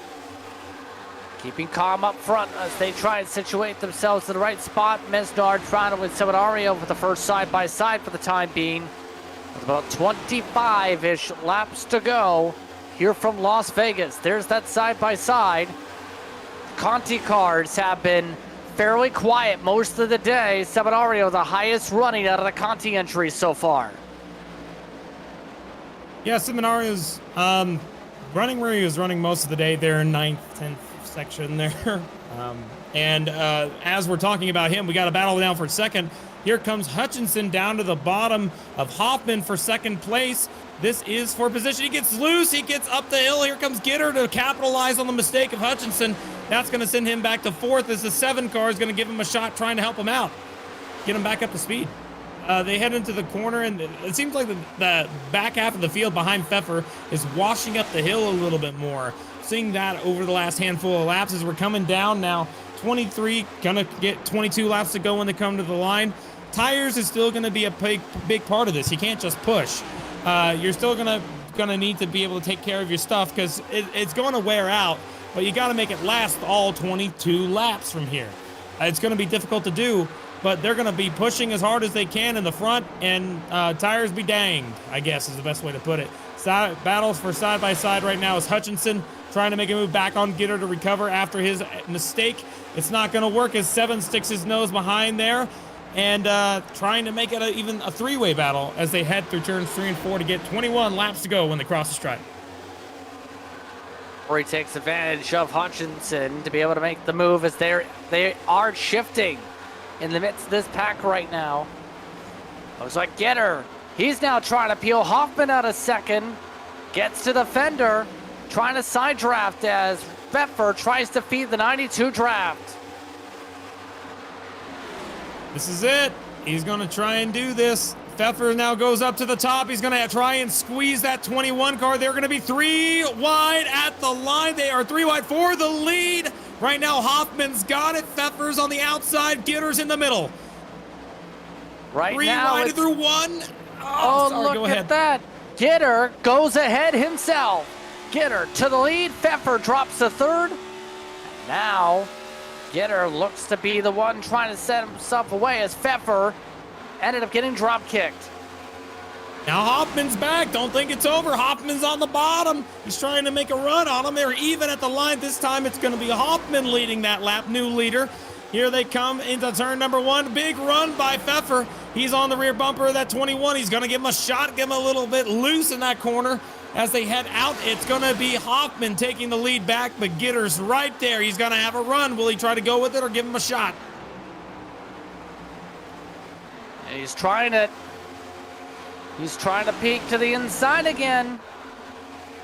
The inside, Gitter, one of the few to be able to handle the bumps in some of these pass attempts today. Pfeffer helps Hoffman, and now the momentum carried more the outside. Gitter has a great boost. He sends it hard. Blocks off the run of Hoffman for the lead. That third place battle is now starting to heat up. Ralph Hutchinson is now actually making a move on Christopher Pfeiffer. So now they're side by side with Hoffman and Gitter for the lead again. Hoffman's got it. He's got the bottom. He's going to clear him going into 1. Oh, not quite. Not quite. Still there side by side. Oh, we're getting down to the nitty gritty, and it is good right now. These guys are racing as hard as they can. Another run for the side by side.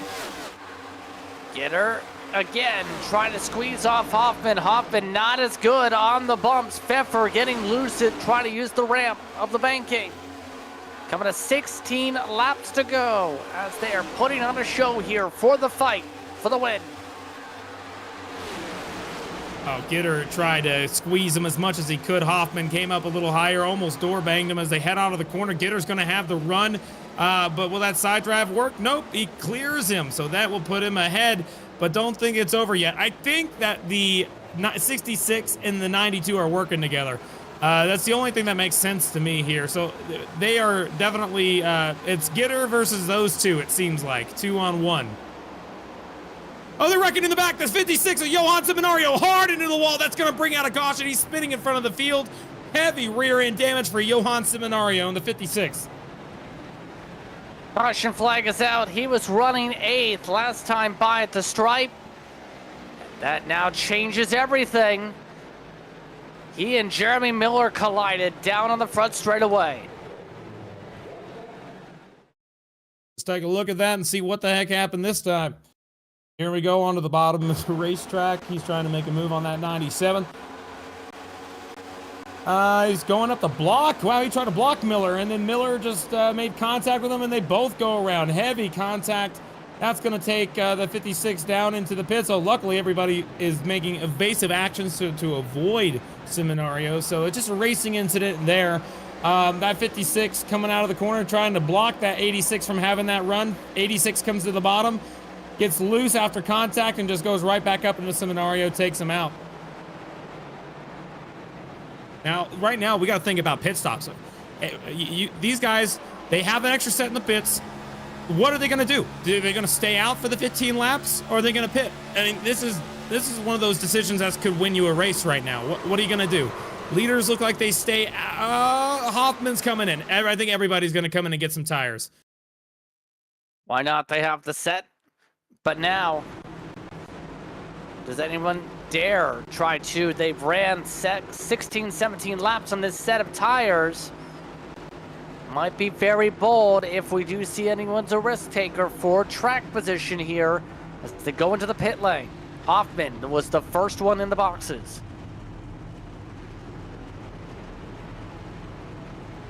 Hoffman looks like he's going to be taking 4 tires. Who's going to take 2? Oh, because that is definitely going to be a thing. We have a few. Patrick Gitter Murray took 2, Hutchinson took 2, DeCiani, Hoytsma. A lot of people taking 2, Kirk. So that's going to immediately remove Christopher Pfeffer out of this contention, I think. I don't think we'll see him up front again, these guys taking 2. That's going to put them up in the front. And that's a smart decision, I think, right now. To have 2 tires on, that's going to make your car handle a little differently, yes. But at least it gets you the track position. And what wins right now is probably going to be track position. It's going to be a long road for Christopher Pfeffer to be able to go from the back to the front with those 4 tires. It'll be the top. Aaron Gitter wants the top for the restart, should say. So now, what's going to mind as a driver, because this is looking like an 11-lap shootout. This could get very wild. Right, as a driver, when you're up in the front like this and you got all those guys right on your tail and you know that you got 2 tires, if you're like Clayton, if you're like, I guess, Patrick Gitter in this case, and Alex Murray, these guys, you're in front of a lot of guys that took 2 tires. So you feel like you got like a little bump stop between you and the really, really fast cars that took 4. You feel like you got a little gap. And we saw earlier in the race that 41 car of Andrew Dyson, I think he took 2 tires on one of the runs, and he was able to get up to 4th on a long run. However, over the course of that run, he lost a lot of spots. He really dropped back. So you know that it's going to be something that's difficult for these guys in the front group to be able to hang on to their track position. But the moment that you see those four tire guys, if you're in their position, you are going to do whatever it takes to get past each one of these guys. You're going to try and do crazy moves. You're willing to put more on the line, because that's what you got to do if you want to win this race. You got to make the move that may seem crazy to everyone else, but you got to do it because you got 4 tires, the fresh from Mr. Feelgoods. You're going to go out there and you're going to do what you got to do. You got to pass 9 cars. You know, that's what Christopher Pfeffer is thinking right now. I got to pass, right now, it looks like he has 7 cars in front of him, so 7. He's got to pass all these guys to win the race. That's his goal. I don't know if he's going to be able to do it, but we're going to have an interesting finish, to say the least. Coming up to 11 laps to go. Gitter is in control of the field. Up to the restart zone. Back and away. That lines him up with the teammate of DeCiani from Fortis. Right now, DeCiani staying alongside for second. Gitter not moving down yet. Elects to run above the first team, in fact, giving draft to the 4. I think he's doing that on purpose. That 7 car. Remember, the 7 car of Alex Murray, he has not won a race yet this season. He's trying to get in on to the playoffs, and so is the 4 car of DeCiani. But they are 3 and 4 wide behind these guys. As Murray's got to run on Gitter. He's going to try and make a move. They're in the wall in the back. They're still keeping it straight. I don't see anyone around until now. Jim Schofield around. 3 cars hard into the outside wall. That includes a 48 car sliding around as well. It looks like the 3 major ones involved are Sean O'Brien, Matthew Long, and Jim Schofield, the 3 cars that have terminal damage most likely from that incident, and that's going to bring out a caution and a gift to Alex Murray, I think, because I think Alex Murray had the lead when that caution came out. Alex Murray with the lead. Big timing for the cautions. Here's the reason why. And O'Brien already has parked the car for the night from the heavy hit. That was a hard hit to the outside wall. That's going to end their day rather quickly. It's unfortunate. Definitely not something they wanted to see, but that only can be done.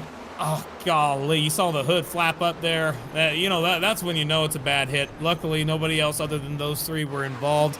Let's take a look at that again on board this time. He's on the outside. I think they're going to be 4 wide for a second here up ahead of them. They all check up, and that 28 checks up, has nowhere to go, and then he gets turned here after trying to avoid the slow car, and that will take him out of the race. It's just a racing incident at the end of these races. Everybody's doing everything they can to get everything they can, and unfortunately for him, it just didn't work out, and his race is done.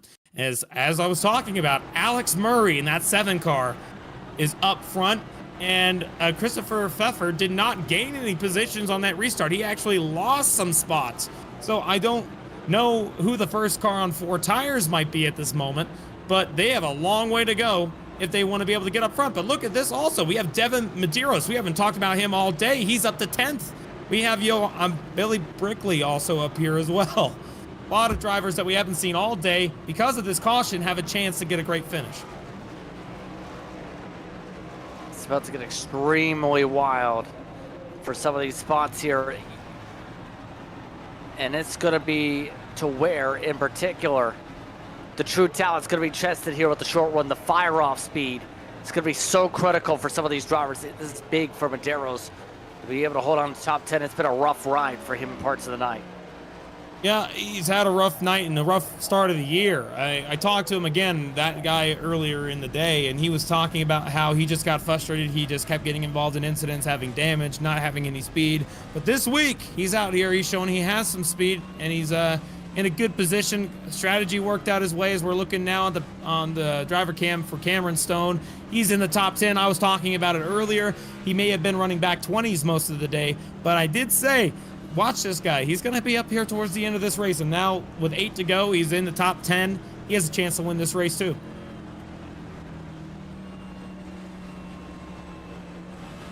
See how this goes in a moment or so.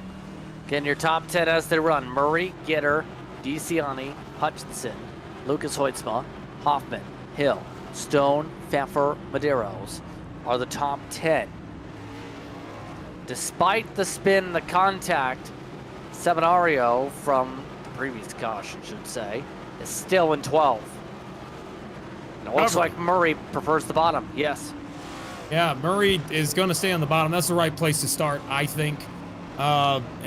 It's going to be difficult for him. We got more cloud cover because it said in the weather report that it was going to be mostly cloudy towards the end of this race. And now that it is in that particular position, you can see a lot of shade all over this track. That's going to make it really cool, less slick, and it's going to make it so that these front guys can really hammer it and not worry about getting too loose, as it might bring down the temperature of the track just that little bit. With it sitting under caution like this, under the shade, it is only going to benefit these drivers in terms of how easy it is to drive. It's going to be less loose, higher speed, lower temp on the track means higher speed. So that's what's going to happen.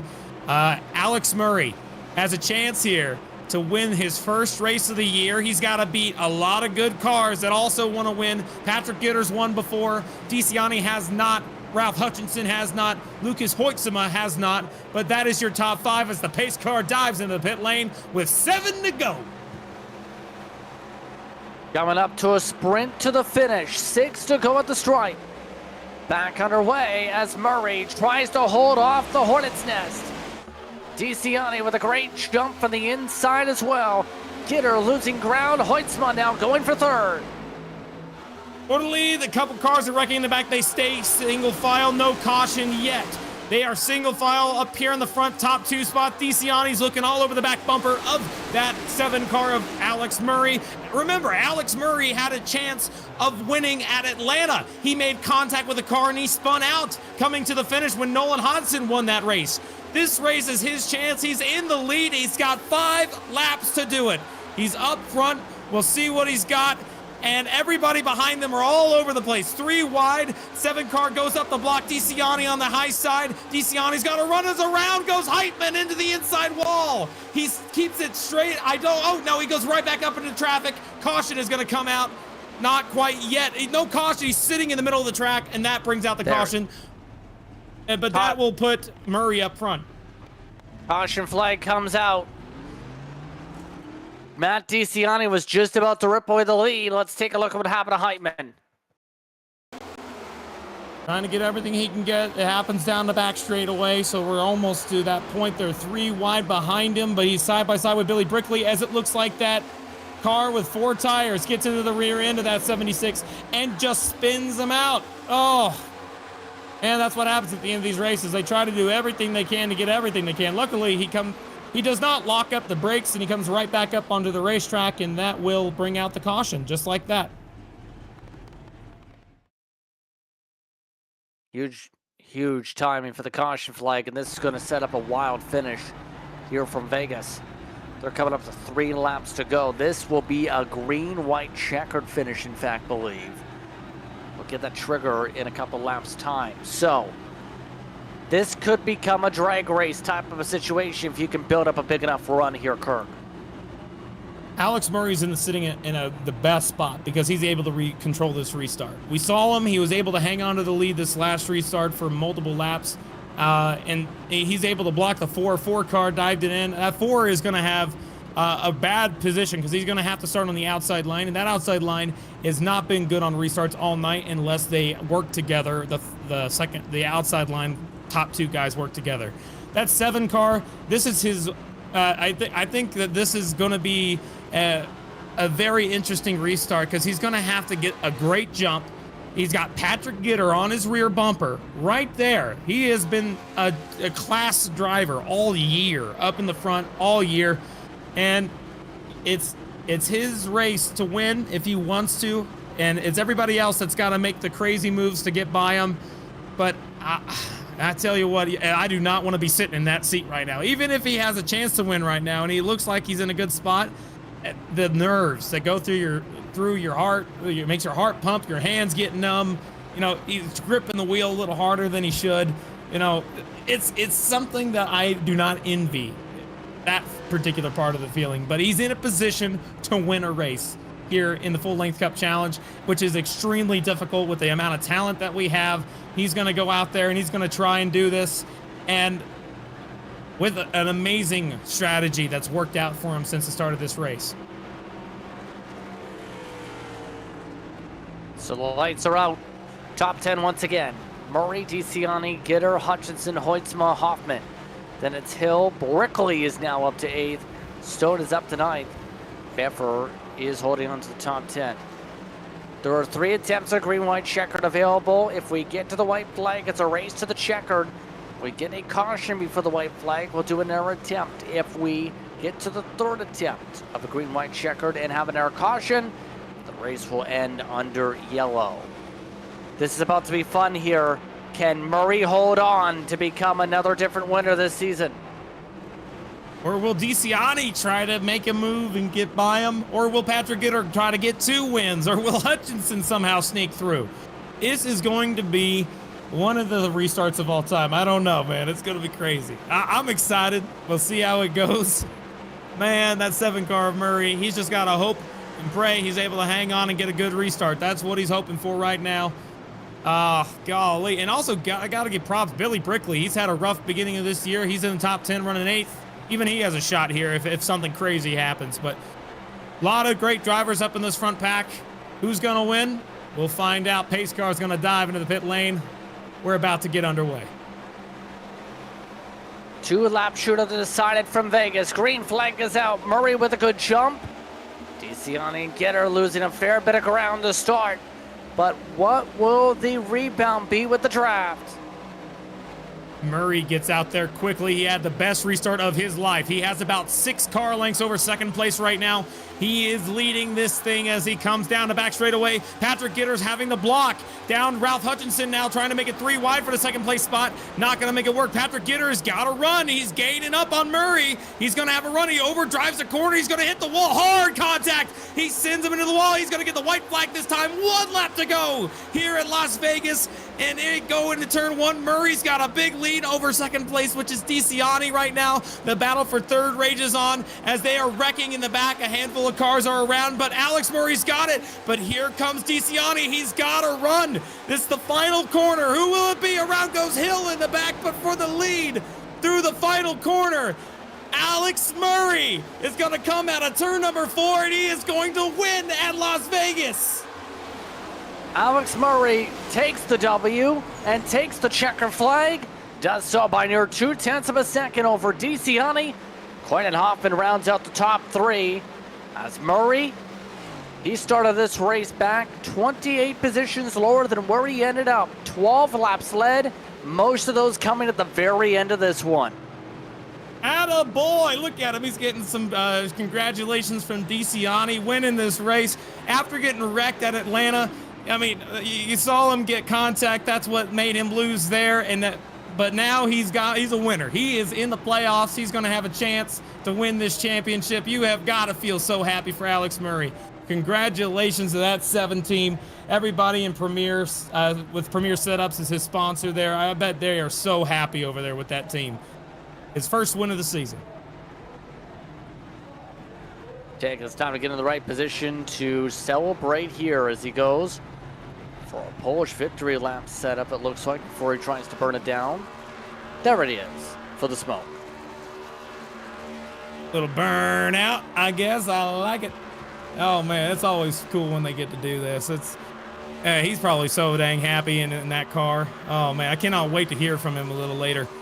Top 5, DeCiani gets second, Clayton Hoffman third, Hutchinson fourth, and Lucas Hotzmik rounds out top 5. Great day for those guys all around, but the winner of the race, Alex Murray, his strategy just worked out to the T. He was, during that long green flag run at the end of this race, he had to save enough gas to be able to make it, but he decided he wasn't going to save. He was in this fuel-saving group, but he decided to push as hard as he could, and he went from the back to the front and got in a position to win the race, and that is the winning strategy today here at Las Vegas. Let's take a commercial break. Post-race coverage coming up. You're watching coverage of the Full-Length Cup Challenge from Las Vegas.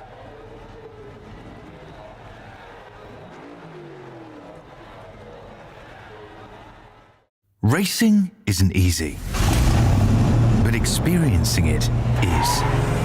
iRacing puts you in the driver's seat with the industry's leading sim racing game. Drive on laser scan replicas of the greatest racing circuits from around the world. Go head to head against other drivers chosen by skill-based matchmaking to ensure competitive racing at every level.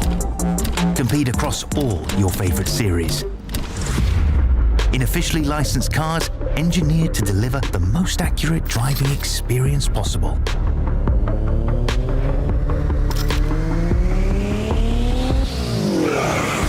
Join a race or host your own with players from across the globe. Race against the computer or in a league with friends. Feel the thrill behind the wheel. Visit iRacing.com. When you want to be the best, you can't settle for the rest. For anything on iRacing, there's just one name you need, Maconi. With the launch of Maconi Entertainment and Maconi Competizone alongside Maconi Setup Shop, we now provide the best of the best in setups, paint schemes, coaching, broadcasting, and event organization. With cars across all 4 license classes, we have what you need to hit the track with confidence. Grab a subscription and save money while going fast at MaconiSetupShop.com/subscriptions. And remember, at Maconi Setup Shop, there are setups, but your victories.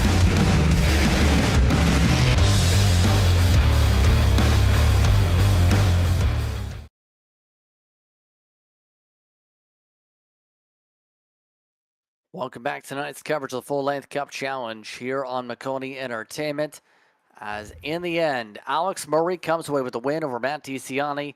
Clayton Hoffman rounding out the top 3 on the 4 tires. Hutchinson hoits him in the top 5 with Cam Stone driving his way hard through the pack in 6th. Patrick Gitter faded to 7th again. Hunter Truell gets the top 10. Christopher Pfeffer in 9th. And Jason S. Taylor, how about his drive? 34 spots gained on the way to a top 10. Finishing in 11th will be Johan Seminario, followed by Carl Dodson, finishing in 12th. Rough day, turned good there, top 15. Tyler Hunter will finish 13th. 14th will be Corey Cook. 15th will be Bobby Anderson with 16th, Stephen Williams. 17th, Devin Medeiros. 18th, Andrew Dyson. 19th, Kevin Zosiak. And 20th, Jeremy Miller. 21st spot this time going the way of Andrew Russo. William Owens from dead last to 22nd tonight. Evan Mesnar 23rd. Matthew Lawn in 24th. Well, Petrovic, Schofield, Princeton, Brickley, and Hill all finished on the lead lap. Shane Davis was the first car a lap down. Daniel Llewellyn will finish 31st. Derek Heitman ends up getting 32nd. Sean O'Brien Jr. 33rd. 34th, Chad Sanner. Nolan Hodgson 35th. 36th will be Jordan Pearson. 37th will be Ryan Strunk, 38th, Ed Ryan, 39th, Daniel Best, and 40th will be Gregory Robinson, followed by Dave Hoedsma, 41st, Adam Benefiel, 42nd, Brandon Hastings, Noah Hamilton, and Larry McDonald round out your 45-car field. That's our top to bottom of the running order here tonight from Las Vegas. Our top 3 is standing by. Right now, Alex Murray getting the chance to celebrate a victory here tonight. Alex had to fight for that one, came up clutch in the end. How would you describe this race, able to come away to the checkered?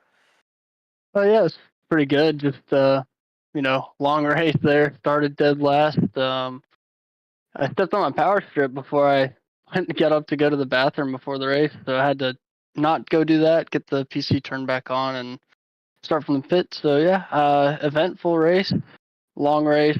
Had to adjust the car a lot, but the car was great after a couple of adjustments, and got it to decent enough shape to run up front. Don't think we were a winning car. Got lucky with cautions there. Matt and Pat, Clayton, Chris were all class of the field. Just felt like we had about a sixth to eighth place car there, but got lucky with one and came away with one. Overall, though, talk to us about the two-tire call as well for you guys at the end of the race there. There are a lot of people with the two tires there. Where was that in terms of your mindset on once you pick that strategy, making sure the car had the right adjustment, but also have the speed needed to be able to battle up front with a lot of those people to make sure you kept that in front of the four-tire group? Yeah, I mean, I didn't go far enough on it. Definitely could have gone further with it, but I got lucky with with how they were racing behind me there for sure. So pretty happy with the result, and we'll move on to next week and continue to fight and try to get some wins. And just can't thank Premier Setup Shop enough. Superior Insurance, Motec, Unrivaled Cinematography, everybody at Premier. Just looking forward to continuing this on. What are your thoughts on Homestead? Another tricky one, right? Just gotta keep the tires on it and be there at the end. Any shout you like to give on top of the ones you just gave? No, man, it's my fiance, my family, you guys for broadcasting this deal, and looking forward to Homestead. Congratulations on the win here tonight, Alex. Yeah, thank you. Alex Murray joins the wins list here tonight. Comes away with a W over Matt DiCiani. DiCiani now joins the broadcast booth. He's with Kirk. Hey, Matt, I got to tell you, you had a heck of a run there at the end of this race. You made it all the way from the back, working your way towards the front. You ended up getting second here tonight. Is there anything else you could have done to be able to catch that 7 on that last restart? On the last restart, no. We kind of had a, we'll call it a kerfuffle out of 4th there. I kind of let Alex set sail to that win. But, I mean, honestly, the yellows kind of, I was side by side with Alex the restart before into 3, and if that yellow comes out a second later, I probably have the lead. So I don't think I could have done anything differently. I did everything right on that other restart, and just kind of how the cards fell there at the end. A lot of strategy in this particular race. Got to ask you, in the end, did you learn anything for next time that we come back here to Vegas? Anything that is on your mind that's currently rumbling around about next time we come back? I mean, gosh, we probably don't come back to Vegas for 30 races. So who knows? Yeah. There'll be updates and stuff like that. So I doubt anything is going to translate. I mean, it could, but we're not going to know till 6 months from now when we go back. Yeah, well, in this case, do you have anybody else you'd like to thank, or anybody you want to give a shout out to? Yeah, shout out to Alex on getting that win. He had that connection issue at the start of the race, came back and won it, so good for him on that. Shout out to Clayton and Chris. They had really good cars all race. My teammates, Pat, Carl, then Derek. We all ran okay. I mean, kind of just fluctuated throughout the field, but yeah. Then thanks for Bobby for putting on this league. All right, buddy. Well, thank you so much for coming and talking to us. What is your feeling for next week? You got any anything that you're looking forward to next week at Homestead? Yeah, I mean, Homestead's a great track. I'm curious to see with this refresh, because I think it got refreshed, if we can actually utilize the middle and the top. I don't know though. I haven't run any laps there yet, but I love Homestead. It's a driver's track. Tire saving will probably be really important, so should be a good race. All right. Well, thanks for talking with us, Matt. Hope you have a good rest of your afternoon. We'll see you next week at Homestead. Thanks, Kirk. Yep, thank you. Back to you, Justin. Matt DiCiani coming away second tonight. Clayton Hoffman rounding out the top 3 here tonight. And Clayton, you're amongst those 2 that before the caution started to come out towards the end there, that were running away. What was that strategy like with you? And I believe you were working with the Altus driver as well, of Christopher Pfeffer, as you pulled away 10 seconds at one point. Yeah, I mean, the plan was. I had no idea if I was going to be able to make it on fuel or not without just sitting in the draft, forcibly saving. Chris was on a different gear from me, so I think a better strategy would have been for him was to save, but he did the same strat that I did, and we just decided we were going to check out, try to work together, rotate whoever had the lead, depending on who was getting loose or tight or whatnot, and yeah, we were still making up good ground until that caution came out, and we were right at that halfway stage where we were about to pit. So it was kind of good that it came out for us, because it would have been really hard to tell just in race without doing any research ahead of time if that was going to work out or not. I felt like we needed a little bit more time there to feel good about making it work. As well, when it comes to this track, how was it trying to keep up with the track and making the adjustments? We've already heard from a couple drivers that they had to take several times to make some adjustments tonight. Yeah, I made some adjustments I thought would be good before the race, but it turned out they were bad because I struggled to enter in 3 all night, and all the adjustments I made in the race didn't really help, or at least alleviate it as much as other guys were able to do. So I was really struggling on entering into turn 3. On the bright side, I was a lot faster, I felt like, than most everybody else in 1 and 2. So I wasn't slow. It's just I felt really slow in one corner. So that definitely hurts you when you're trying to battle and pass people. But other than that, the track kind of changed pretty predictably. The only thing that really I think probably threw a bunch of people off was just a big old wind swap there. And then I think it might have actually swapped back with the wind to really affect your corners, because it's just blowing straight across them. How do you feel about Homestead Miami Speedway coming up? I think with how this new update has and how the track works and whatnot, I think honestly driver input matters less, and I think setup matters more. So that track has a big dirty air impact, so I think it'll setup will matter a little less than at Vegas, but I think I think it's just going to be whoever can stay up in the clean air is just going to drive away with it, honestly. Any shout you'd like to give for this run tonight? Thanks to y'all for broadcasting it, Bobby for putting on the league. Shout out to all the competitors there. We had fairly clean stages there until the very end of the race, so it was nice to have a couple long runs, couple green flag pit stops. That was cool. So still enjoy racing here when I make it in here, and looking forward to next week. Congratulations on the top 3 run here tonight. Thank you. Glenn Hoffman rounds out the top 3 here this evening. Like the entire top 3 for Ticket the Time to Speak was during post-race coverage here on Maconi Entertainment. Next up is Homestead. We'll see that next week. Start time approximately 8:30 p.m. for the green flag. Kirk, your thoughts on Vegas before we go to Homestead next week? A lot of strategy. I mean, it was a very topsy-turvy race. A lot of different varying drivers up in the front at different times of the race. Some things worked out for some didn't work out for others. Alex Murray ultimately had the winning strategy. Starting from the pits apparently was the winning strategy, which is quite phenomenal. A lot of hard racing all night. Great race. I mean, something I really enjoyed watching, and I'm really looking forward to Homestead Miami next week. One of the only tracks I've ever personally made a start in this particular series at. It's a beautiful racetrack, and I cannot wait to see how well the drivers of the Full Length Cup Challenge can tackle Homestead next week. See what happens next week when we go racing from Homestead Miami Speedway. Now it's just about time to say goodbye. Thank you for tuning in for tonight's action here on Maconi Entertainment. Thank you once more for all our viewers for tuning in here from iRacing's virtual Las Vegas Motor Speedway. Calling the action tonight was myself, Justin Prince, alongside Kirk Mills with DJ Line producing.